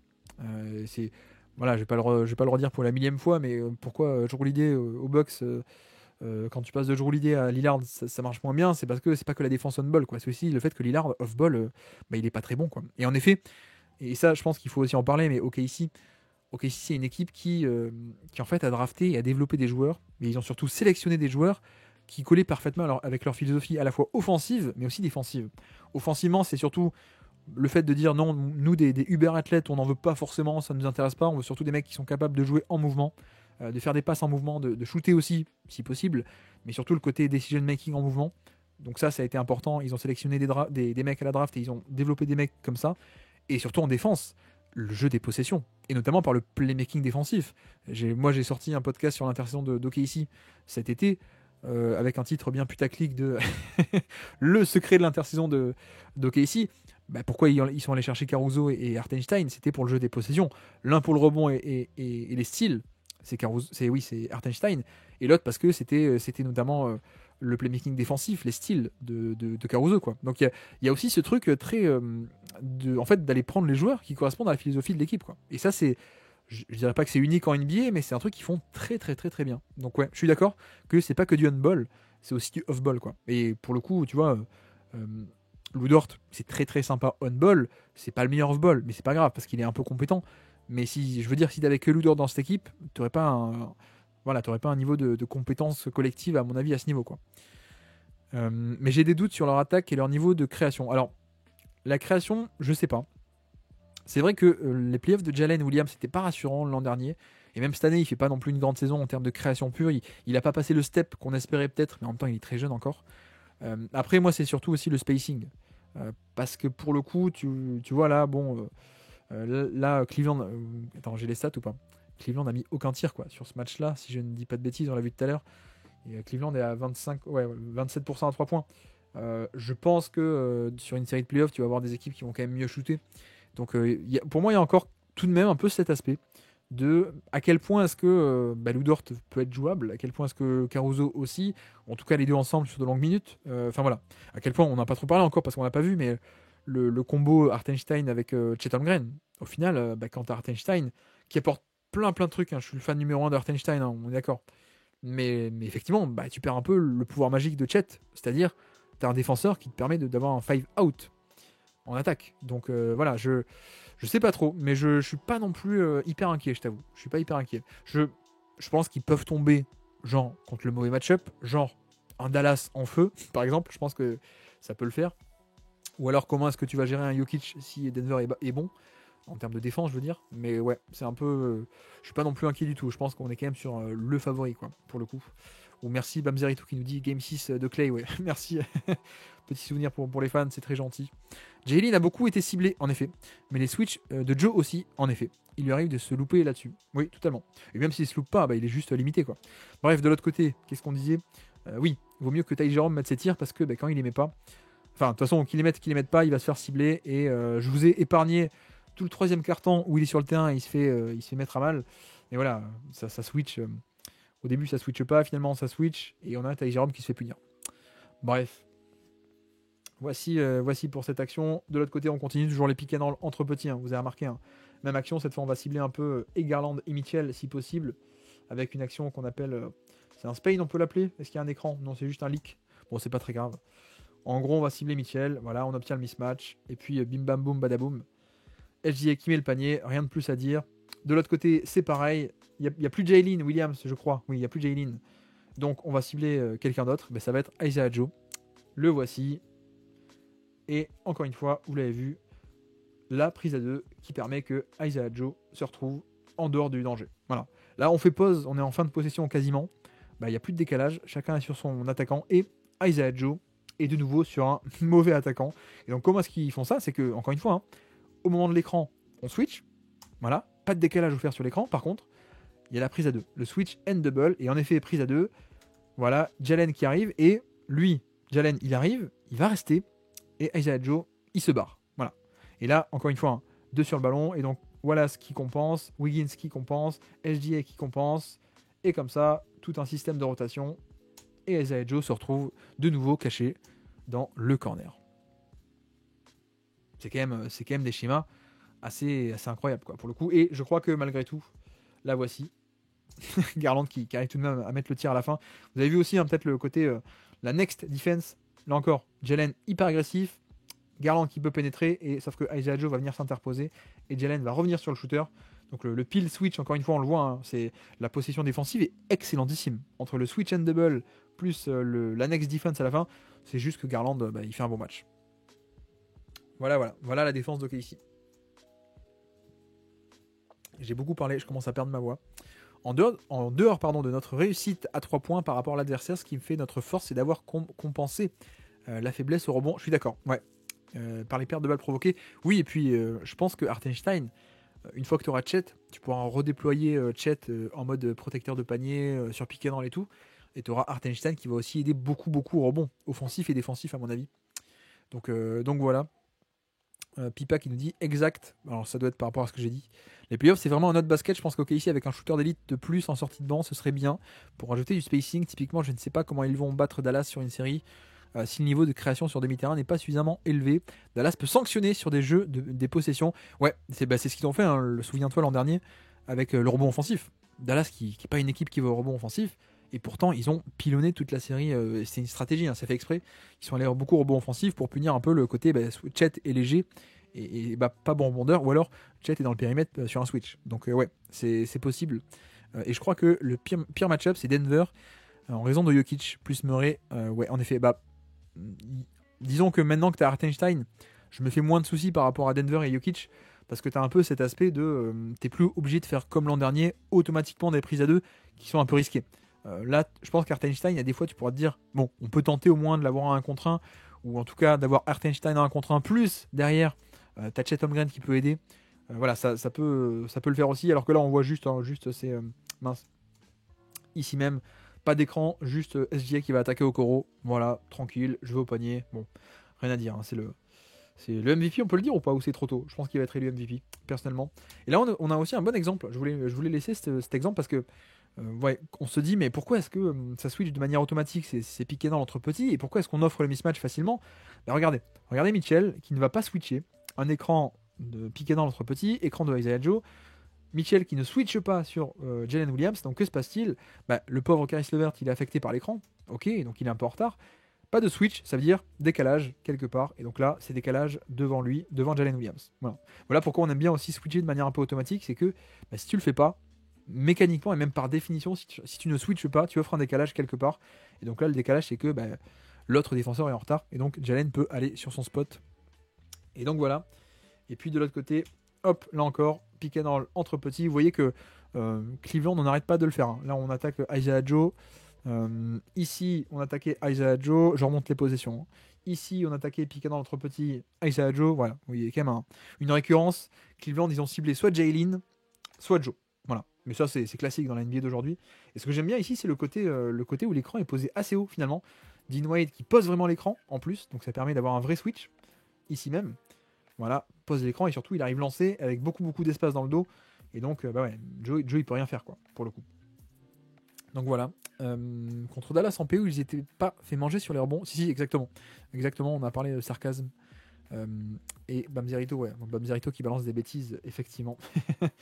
De nouveau, SGA, 1 contre 1, Okoro. Il n'y a pas panier, mais il y a faute. Voilà. De nouveau, le pick and roll entre petits. Cette fois, ça bataille, ça switch pas. Donc on laisse Okoro, mais ça suffit pas. Ça ne suffit pas.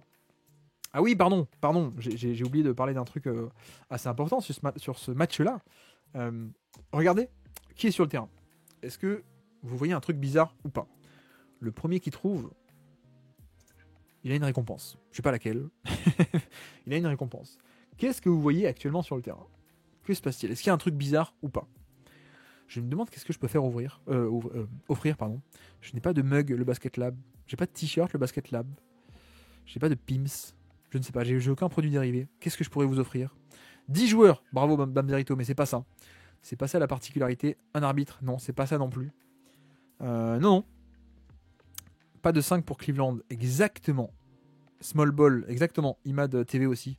Premier message dans le chat, bienvenue à toi. Exactement, en fait, je crois que c'est la première fois de la saison. Bon, hors match nul, match pourri, on est d'accord. Mais sur des minutes compétitives où en fait, il n'y a ni Jarrett Allen, ni Mobley. Bravo Kamel. Exactement, Kamel a donné la réponse précise.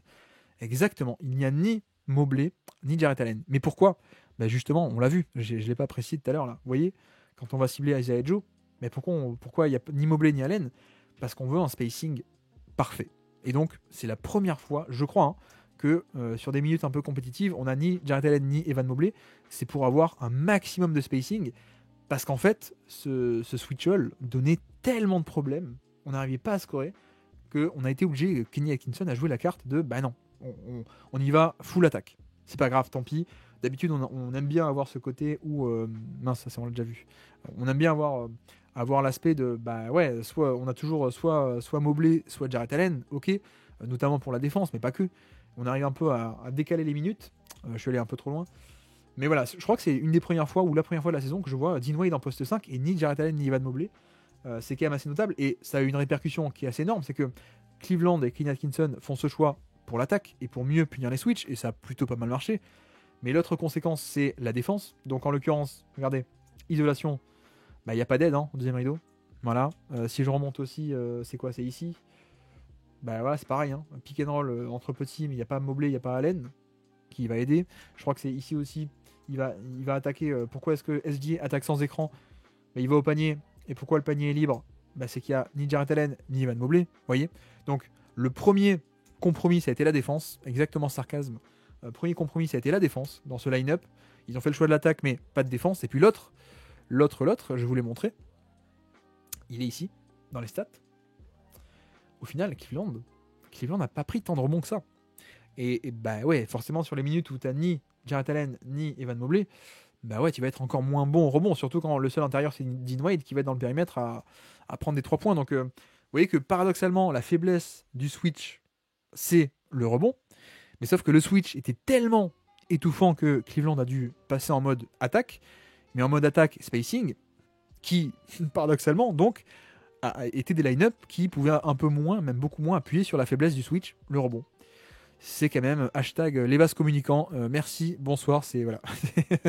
c'est voilà.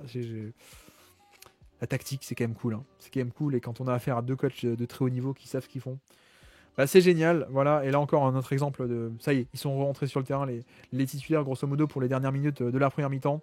Qu'est-ce qu'on a ici? On essaye de jouer un peu sur le pick and roll avec un pick and roll Garland, Mobley et pas d'écran, mais une espèce de course croisée, là encore, un leak de la part de Mitchell qui fait juste une course hop pour se libérer.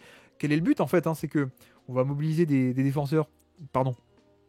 On va mobiliser des défenseurs. J'ai plus de salive, je n'articule pas, je m'excuse.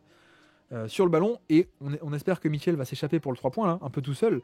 Sauf que non, regardez la forêt de bras. La Garland, le pauvre, il est entre Cason Wallace, Alex Caruso et Jalen Williams. Regardez qui met la main où. On a la trajectoire de passe pour le roll qui est défendu par Caruso. On a Jalen Williams qui met la main pour empêcher la passe vers le pick and pop là, de Mitchell. Et puis on retombe sur une situation où Wallace switch, hop.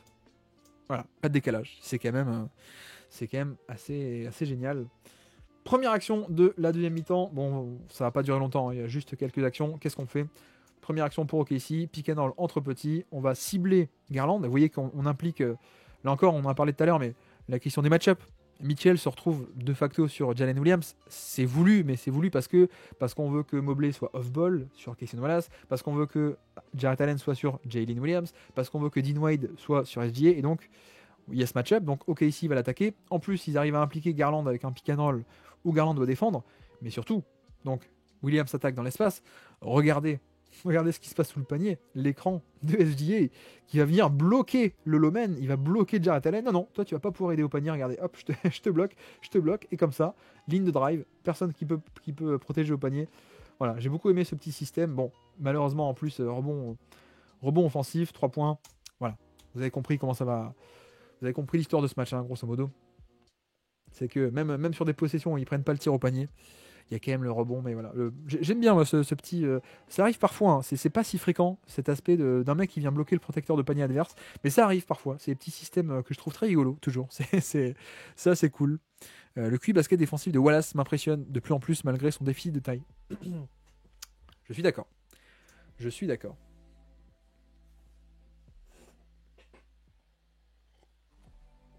Bon, on enchaîne. Vous avez vu, deuxième mi-temps, le retour des titulaires. Donc le retour de Jalen, qu'est-ce qu'on fait? On l'attaque, voilà. On l'attaque très simplement et ça marche. Bon, le problème c'est que le score actuellement est de 80 à 51.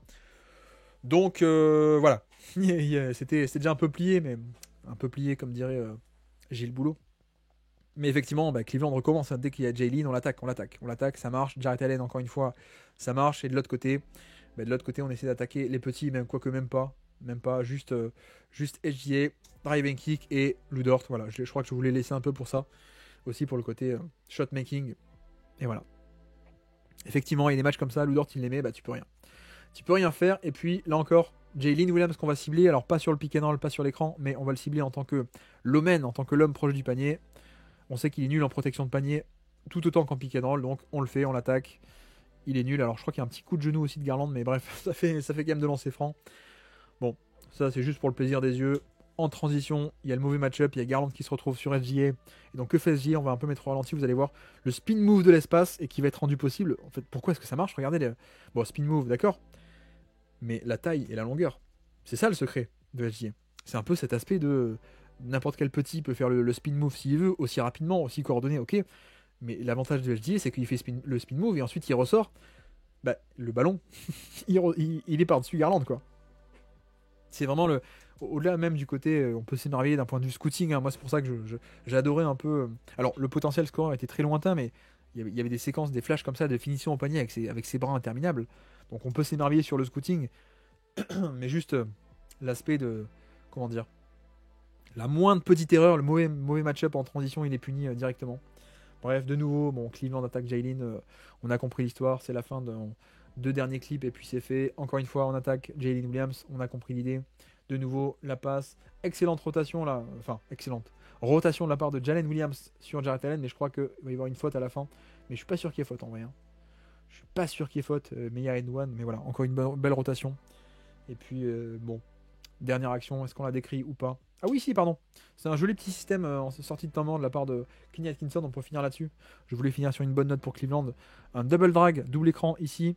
Garland qui prend les deux. Ça switch. On est dans les. Regardez, hein, pas de pivot, donc ça switch tout partout. Voilà, et juste en fait, on va faire s'installer au poste bas. Après les switches, George Niang contre le petit Isaiah Joe, avec des shooters en haut là qui restent en haut, avec Garland ici même, et on laisse tout l'espace pour George Niang pour attaquer Isaiah Joe. Voilà, bon, un petit système sympathique pour finir ce décryptage. Ouais, c'est ça, à moins 40 quand même. Exactement. Exactement. Mais voilà. Bref, voici pour ça. On va s'arrêter là hein, au niveau décryptage avec image. Parce que c'est pas très marrant de décrypter un match à plus 40. C'était déjà plié. Qu'est-ce que j'ai pas lu Tous les joueurs de KC ont un bon QI basket, exactement. Comme tu l'as dit, ils ont recruté en fonction de leurs besoins et de leur intelligence. De leurs besoins et l'intelligence fait sûrement partie des premiers critères. En effet, le off-ball, c'est d'abord de l'intelligence avant de l'instinct. Ça dépend. Enfin, après, je sais que tout le monde n'a pas les mêmes définitions, hein, mais moi, l'instinct, pour moi, c'est un peu un truc inné, l'aspect d'instinct, et c'est un peu ce qui fait, tu vois, de la compréhension du jeu un peu inné ou des trucs comme ça, ou bah, tu vois, par exemple, un mec comme Embiid, qui commence le basket, 2 ans plus tard, il est à Kansas, il connaît rien, il y a aucun savoir-faire, aucune maîtrise de quoi que ce soit, et pourtant il a des instincts. Donc ça, c'est l'instinct. Après, l'intelligence, c'est pour moi à quel point alors tu es capable de réagir, à quel point tu sais bien lire le jeu. Mais pour moi, dans l'intelligence, il y a aussi une notion de savoir-faire en fait. De connaissance, de savoir-faire, voilà, qui n'est pas que l'instinct. L'instinct, c'est ah tiens, on ne sait pas pourquoi, mais il a senti le bon coup et effectivement, il a fait la bonne rotation. Voilà. Mais l'intelligence, c'est tu fais l'action et tu sais pourquoi tu fais l'action. Peut-être on peut le résumer comme ça, pour le coup. Oui, il y a des vibes de Chris Paul, it's a huge 3 to cut the lead down to 42. Ouais, exactement. exactement. QI de Lou Dort, pas hyper convaincu, surtout en attaque. Je sais pas. Alors, c'est pas génial. Après, je pense que le problème de l'attaque de Lou Dort, c'est pas tant que ça le QI, hein, pour le coup. Je pense que c'est le fait qu'il est nul. Hein. c'est le fait que c'est pas un bon scoreur, que c'est pas un bon shooter. Voyons voir, tu vois. Pour le coup, en termes de turnover percentage, c'est pas l'indicateur parfait, on n'est pas sur du 1 pour 1. Turnover percentage égale intelligence de jeu, mais c'est quand même un indicateur assez intéressant. Bah, le mec est propre, hein. Le mec est assez propre hein, pour le coup. Il est autour des 10%, voire même en dessous. Donc ouais, c'est pas mal du tout quoi. C'est juste qu'il n'y a pas de toucher de balle en fait. Il n'y a pas de toucher de balle, il n'y a pas de dribble. Enfin, il y a un peu de dribble, mais surtout il n'y a pas trop de toucher de balle à la finition. Il n'y a pas trop de jump shot. Donc ouais, pour moi c'est un peu ça l'idée. Où est-ce qu'on en est Je continue de vous lire. Et puis après, on fera le quiz pour finir. Ouais, 1h30 d'émission. Bah, bonne petite émission, tout seul. J'ai parlé 1h30 tout seul. C'est pas très... On s'en est sorti. La seule qui m'inquiète, c'est que Lou Dort est notre meilleur shooter à 3 points et qu'il est trop lent en PO. Qu'est-ce que tu appelles meilleur shooter à 3 points? Moi, je pense que c'est peut-être celui qui a le meilleur pourcentage. Mais je pense pas que ce soit le meilleur shooter à 3 points, pour le coup. Mais non, mais je vois ce que tu veux dire. Mais après, moi, Lou Dort, je pense qu'il faut le voir aussi d'une manière où c'est un atout fabuleux, notamment contre certains match-up. Et je pense qu'il y a plein de match-up où tu pourrais totalement faire sans, même quitte à se dire, on préfère un Alex Caruso qui va être beaucoup plus connecteur, quoi. Par exemple, beaucoup plus passeur, connecteur, ou alors pourquoi pas faire jouer Isaiah Joe, ou je sais pas moi, Wiggins, tu vas perdre un peu en défense, génial, mais t'as plus d'attaque, donc ça respire plus, ou c'est capable d'attaquer en mouvement, de passer en mouvement, etc. Après, moi je vais pas te mentir, pour moi c'est un mec qui a un peu ce truc, ce pouvoir magique, je sais pas si on peut dire ça comme ça, mais qui sur certains match-up peut s'avérer crucial, quoi. Notamment Dallas, en fait. Dallas, si Doncic est en soi un mec unique, bah si t'as Lou Dort, pour moi ça change tout, quoi. Pour moi ça change tout. C'est pour ça aussi que d'ailleurs Memphis, je sais que Memphis est un peu sur Cam Johnson, ça pourrait être intéressant parce que ça fait un joueur de rotation, un shooter qui sait défendre, et ça Memphis en a besoin. Mais j'avoue que, tu vois, par exemple, s'il faut échanger Marcus Smart pour le faire, je sais pas si je suis fan, quoi, parce que Smart, je pense que tu peux t'en passer dans beaucoup de match-up aussi. Le côté inefficace, trop de tirs, etc. Et puis la défense est pas primordiale dans pas mal de match-up. Mais si t'es contre Dallas et Doncic, bah t'es content, quoi. Parce que littéralement, c'est ce qui peut faire basculer une série. Bah, d'ailleurs, on l'a vu sur les derniers playoffs. OKC qui avait Lou Dort, qui avait donc un premier rideau qui n'a pas arrêté Doncic, mais qui l'a assez freiné. Il y a eu une série. Il y a une série qui a été gagnée par Dallas, d'accord, mais il y avait une série. C'était disputé. Ça s'est joué à du shotmaking de folie d'Eric Jones Jr. et de PJ Washington, qui d'habitude ne mettent pas leurs 3 points, mais il y avait une série. Il y avait un duel, alors que Minnesota, qui n'avait pas ce premier rideau, bah c'était mort, quoi. Minnesota, il y a quasiment pas eu de série, en fait. Et alors que Minnesota et les Wolves sont vraiment, je pense, une meilleure défense au global. Mais sur le match-up particulier, le fit particulier, bah, il te fallait un premier rideau costaud. Ils l'ont pas eu. Ils sont passés à la trappe. Bon, il y a d'autres explications. Par exemple, ils auraient pu tenter aussi du switch avec les Wolves, mais en fait, quand t'as 4, tu peux pas switcher.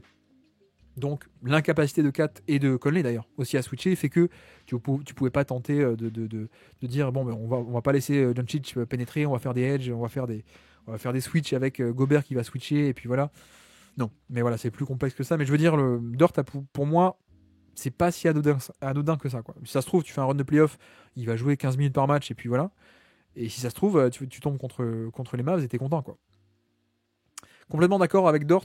Oui, Dort est le seul joueur en dehors de HDA et de Chet que je refuserais de trade pour récupérer un autre joueur. Après, ça dépend qui. Tu vois, je parlais de Memphis, donc ça vous concerne pas, ok, ici, mais Memphis, si tu me dis on se sépare de Marcus Smart, mais c'est pour Butler, bon, ça me va, je fais l'échange, quoi. Mais parce que tu retrouves un peu ce côté défense on ball. Mais ouais, après, peut-être que je surestime, ou je surinterprète, mais c'est vrai que j'ai à ce point peur de Doncic, quoi. J'ai à ce point peur de Luka Doncic et sa capacité à changer une série, quoi. Donc ouais, j'aimerais bien avoir Dort, si possible, si possible. Après, si tu me dis, je sais pas d'ailleurs les fans de OKC là dans le chat, est-ce qu'un trade pour Cam Johnson vous le faites, quitte à sacrifier soit Dort, soit Isaiah Joe plus Wiggins? Moi, j'avoue que j'hésite pas mal. J'hésite pas mal. J'hésite beaucoup. Tu surestimes pas, c'est vraiment un magicien le mec. Ouais, on est d'accord. On est d'accord, Zikovic. Et d'ailleurs, bienvenue à toi, Zikovic. Premier message sur le chat. Smart, 20 matchs la saison dernière, 18 cette saison. À 30 ans, ça commence à sentir mauvais. Je suis d'accord. Alors après, nuance, la saison dernière, je pense qu'il a pas forcé un retour parce que Memphis était tanking, quoi. Donc, une saison à jeter aux oubliettes. Mais oui, ça peut rentrer en compte. Ça peut rentrer en compte. Joe plus Wiggins, oui, mais contre Dort, non. Ouais, mais tu vois, le truc, c'est que Joe et Wiggins, l'avantage, c'est que surtout Joe, mais Joe, tu n'es pas sûr de pouvoir le jouer tout le temps. Il n'est pas viable des deux côtés du terrain. Et même d'ailleurs, on l'a vu, hein, Cleveland va le cibler encore et encore. Donc, en gros, c'est un maillon faible. Et donc, l'avantage, c'est que tu récupères Cam Johnson, qui, lui, est viable des deux côtés du terrain, qui est un shooter, mais qui défend. Juste assez, en tout cas.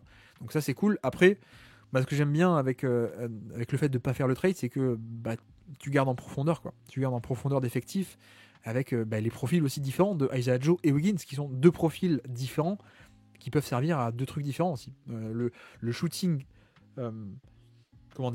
off-screen de Isaiah Joe, c'est quand même très cool, quoi. Donc Donc il y a certains systèmes qui peuvent servir à ça, il y a certaines configurations où les fameux ghost screen, si tu appuies Isaiah Joe, quoi que tu me diras, Cam Johnson peut le faire, c'est vrai.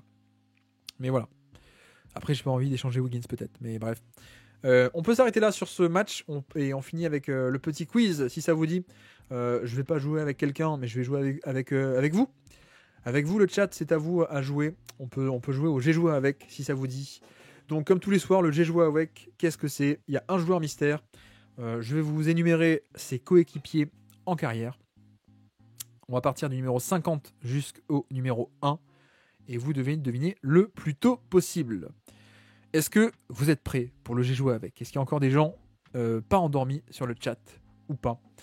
Bonsoir, je pense que je pense pas que OKC soit gagnant, car tu perds un profil comme dit Guillaume. Ouais, on est d'accord, Samaritain. Et bienvenue sur le chat d'ailleurs, premier message. Est-ce que vous êtes prêts pour le J'ai joué avec ou pas ? Ou est-ce que vous n'avez pas envie et puis on s'arrête là, hein, ça peut aussi être une option. Vous êtes prêts ? Ok, super.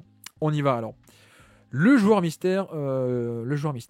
On est parti, j'ai joué avec le numéro 50. Coéquipier numéro 50, c'est Davis Bertans.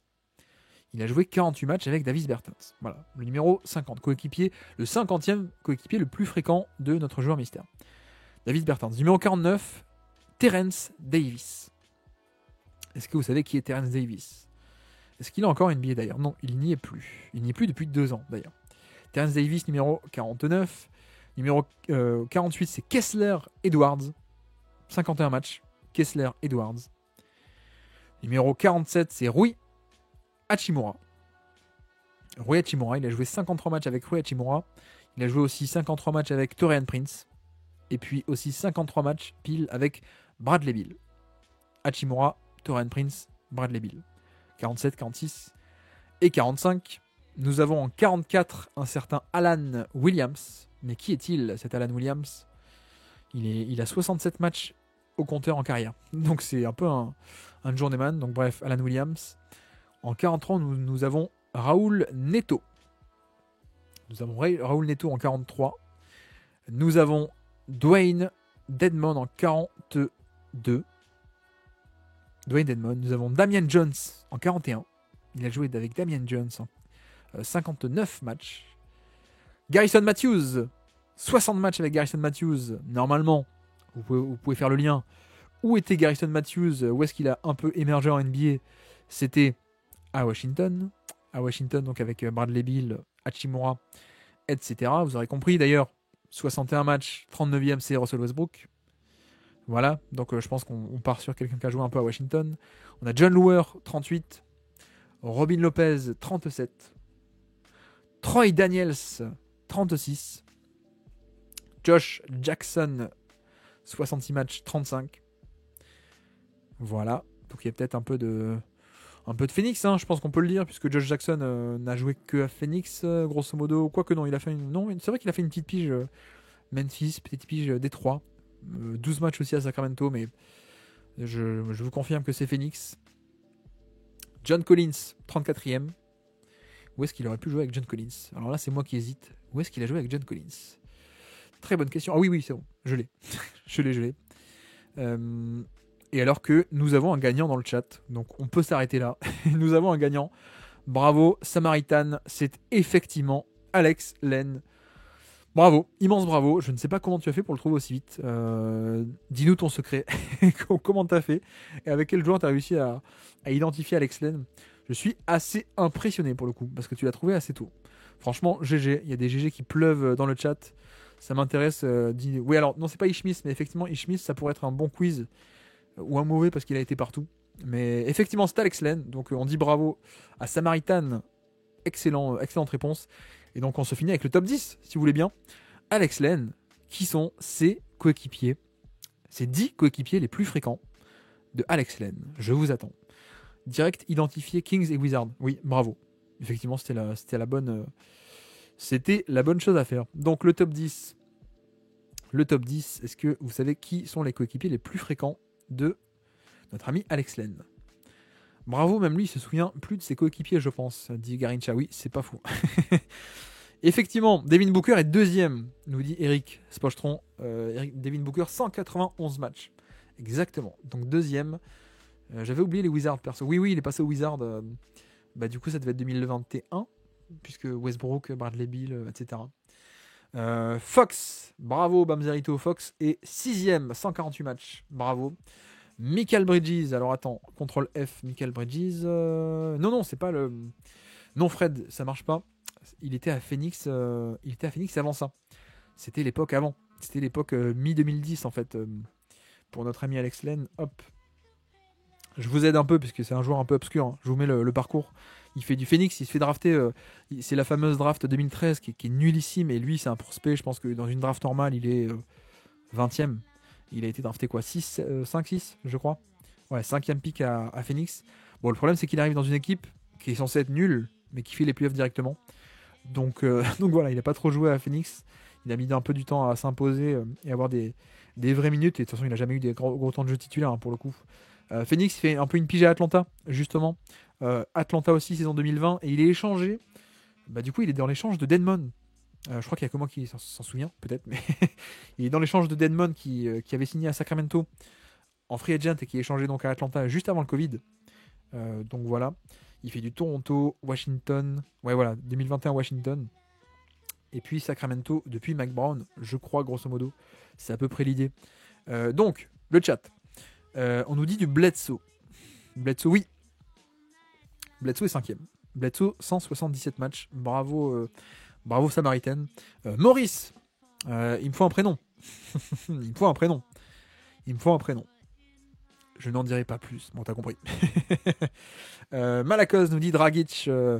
Goran Dragic, où est-il? Il n'est pas là. Où il est Dragic? Non, il est 27ème Dragic. Comment est-ce qu'on explique ça? Dragic a été échangé finalement assez tôt. Saison 2015. Donc ouais. Il est 27ème Dragic. Ensuite, le god de la bulle, c'est qui? Je ne sais pas. Dragan Bender. Est-ce que Dragan Bender a joué en NBA? Oui, en effet. Il est 17ème. Donc pas dans le top 10, donc ça marche pas Dragan Bender. TJ Warren, je cherche, mais il est. Oui, il est 3ème. Bravo. Bravo Balakoz, TJ Warren, en effet. Bogdanovic. Non, il est 102ème. Il a joué que 15 matchs avec Bogdanovic. Bagley, je ne pense pas. Où est-ce qu'il aurait joué avec Bagley? Si, t'as raison, il a joué avec Bagley 19 matchs, en effet. Mais donc c'est 92ème, donc pas dans le top 10. Markif nous dit Garincha. Et c'est la bonne réponse. Markif est 7ème, donc ça marche. Alors que Marcus est 15ème, donc Marcus n'aurait pas compté. Mais bravo. Bravo. Comment ça, c'est moi? C'est toi qui as donné la réponse? Bamzerito, je ne sais pas. Frank Kaminski. Alors là, il faut aller le chercher. Pourquoi Kaminski? Non, il n'a pas... Non. Il n'a pas l'air d'avoir joué avec Kaminski, donc non. Qui est-ce qui nous manque? Il nous manque le numéro 1. Le numéro 1, c'est quelqu'un qui a beaucoup joué à Phoenix. Ici, là, entre 2014 et 2017, on va dire. En 2018, il était ailleurs. Il était aux Rockets. Exactement. Jody Roga qui a trouvé PJ Tucker premier. Bravo. Félicitations. Pardon, Bamzerito aussi l'avait trouvé. Excuse-moi. Harrison Barnes, on nous propose. Où est-ce qu'il aurait joué avec Harrison Barnes? Oui, exactement. Il est 10ème. Attends, il a joué où avec Barnes? Ah oui, aux Kings, oui. Effectivement. Aux Kings, donc on a premier PJ Tucker, vous l'avez trouvé. Deuxième, Devin Booker, vous l'avez trouvé. Troisième, TJ Warren, vous l'avez trouvé. Il nous manque le 4. Bledsoe, 5. De'Aaron Fox, 6, vous l'avez trouvé. Markieff Morris, 7, vous l'avez trouvé. Il manque le 8. Il manque le 9. Et c'est tout. Oui, excuse-moi, Bamzerito, j'ai lu en retard. Bravo, Kevin Werther. Bravo, Jody Roga. Exactement, Kevin Werther, qui est le numéro 4. Il a joué 190 matchs avec Kevin Werther. Donc Kevin Werther est le Kings, qui est le plus représenté dans ce classement avec Alex Len. Il manque ensuite le numéro 8 et le numéro 9. Et indice, on est plutôt période Phoenix. Qui a joué à Phoenix? Alors il y a un indice, premier indice. Si je vous dis quelqu'un, à l'époque, LaMarcus Aldridge devait signer aux Suns. Aux Suns. Alors Garincha, j'espère que tu l'auras, Garincha. LaMarcus Aldridge devait signer aux Suns. Sauf que, au dernier moment, il a signé aux Spurs. Mais qui les Suns avaient fait signer en promettant qu'il y aurait LaMarcus Aldridge? Effectivement, très bonne réponse de John Wall, c'est Tyson Chandler. Bravo. Bravo, c'est Tyson Chandler, 8ème, 143 matchs. Je commence à perdre ma voix sérieusement, mais on va finir l'émission. Oui, Chandler qui avait signé, le pauvre, il avait signé pour être là avec LaMarcus Aldridge, qui finalement a changé d'avis. Et sauf que Chandler avait déjà signé, quoi. Donc il a été obligé de rester dans les années un peu noires là, de Phoenix. C'est quoi? C'est 2016, 17, 18 là. Donc Tyson Chandler, 8ème. Et le dernier, c'est un prospect drafté très haut. Un prospect drafté très haut, une année où les Suns ont drafté 2 mecs. 2 mecs du même profil en plus. Donc c'est pas Bender, non, c'est pas Bender, c'est l'autre. C'est l'autre. Archie Goodwin, le GOAT, il doit être dans la liste, mais il est peut-être pas top 10. Archie, il est 21. Archie Goodwin, le GOAT, non. Il n'y avait pas aussi des meneurs nains? Peut-être. Peut-être. Genre... Ah oui, Tyler Ulyss, tu penses à Tyler Ulyss. Ulyss, où est-il? Il est 13ème. Donc pas top 10. Non, mais je suis étonné que vous ne trouviez pas avec mon indice. Si c'est pas Dragan Bender, c'est l'autre. Alors c'est qui l'autre? Exactement, Jody Roga. C'est Marquis Chris. Eh oui, c'est Marquis Chris. Bravo. Marquis Chris, 137 matchs avec Alex Len. Bravo. Donc je vous redis le top 10. PJ Tucker, Devin Booker, TJ Warren, Kevin Huerter. Décidément, je m'étouffe. Kevin Huerter, Eric Bledsoe, De'Aaron Fox, Markieff Morris, Tyson Chandler, Marquis Chris et Harrison Barnes pour le top 10. On avait aussi du Davion Mitchell, du DeAndre Bembry, apparemment. Il a joué beaucoup avec DeAndre Bembry. Je suis un peu étonné. Mais soit. Mais attendez, où est-ce qu'il a joué Bembry? Où est-ce qu'il a joué Atlanta, mais... Hop. Ouais, peut-être. Ok. Je suis étonné. Brandon Knight, Trae Young, Marcus Morris, etc. Chris, ça fait 10 minutes que j'essaie de retrouver son nom, ça m'énerve. Ouais, effectivement, Garincha. Je te l'accorde alors, dans l'esprit, on va dire. Effectivement. Bon, voilà. Voilà. Légende des Warriors. Oui, légende parce qu'il leur a permis d'obtenir le choix qui a relancé la dynastie. Parce qu'il est là en 2020. Il permet aux Warriors d'avoir le deuxième pick de la draft 2020 qui va relancer totalement la dynastie puisqu'ils vont choisir la Melo... Ah non, pas la Melo Ball, pardon. James Wiseman. Bon, bref. Je pense qu'on va s'arrêter là parce que sinon je vais plus pouvoir parler du tout. Merci à tous. C'était très cool. Hein, même tout seul. Je pensais pas que je m'en sortirais, mais finalement, on s'est fait un peu de vidéo. C'est quand même plus facile hein, avec de la vidéo. De discuter avec la vidéo plutôt que de faire un podcast tout seul. Merci à tous pour votre présence et pour vos messages. C'était très cool aussi de pouvoir rebondir un peu là-dessus et pas de faire des monologues dans le vide. Donc merci à tous. C'est très gentil. Merci à mon invité.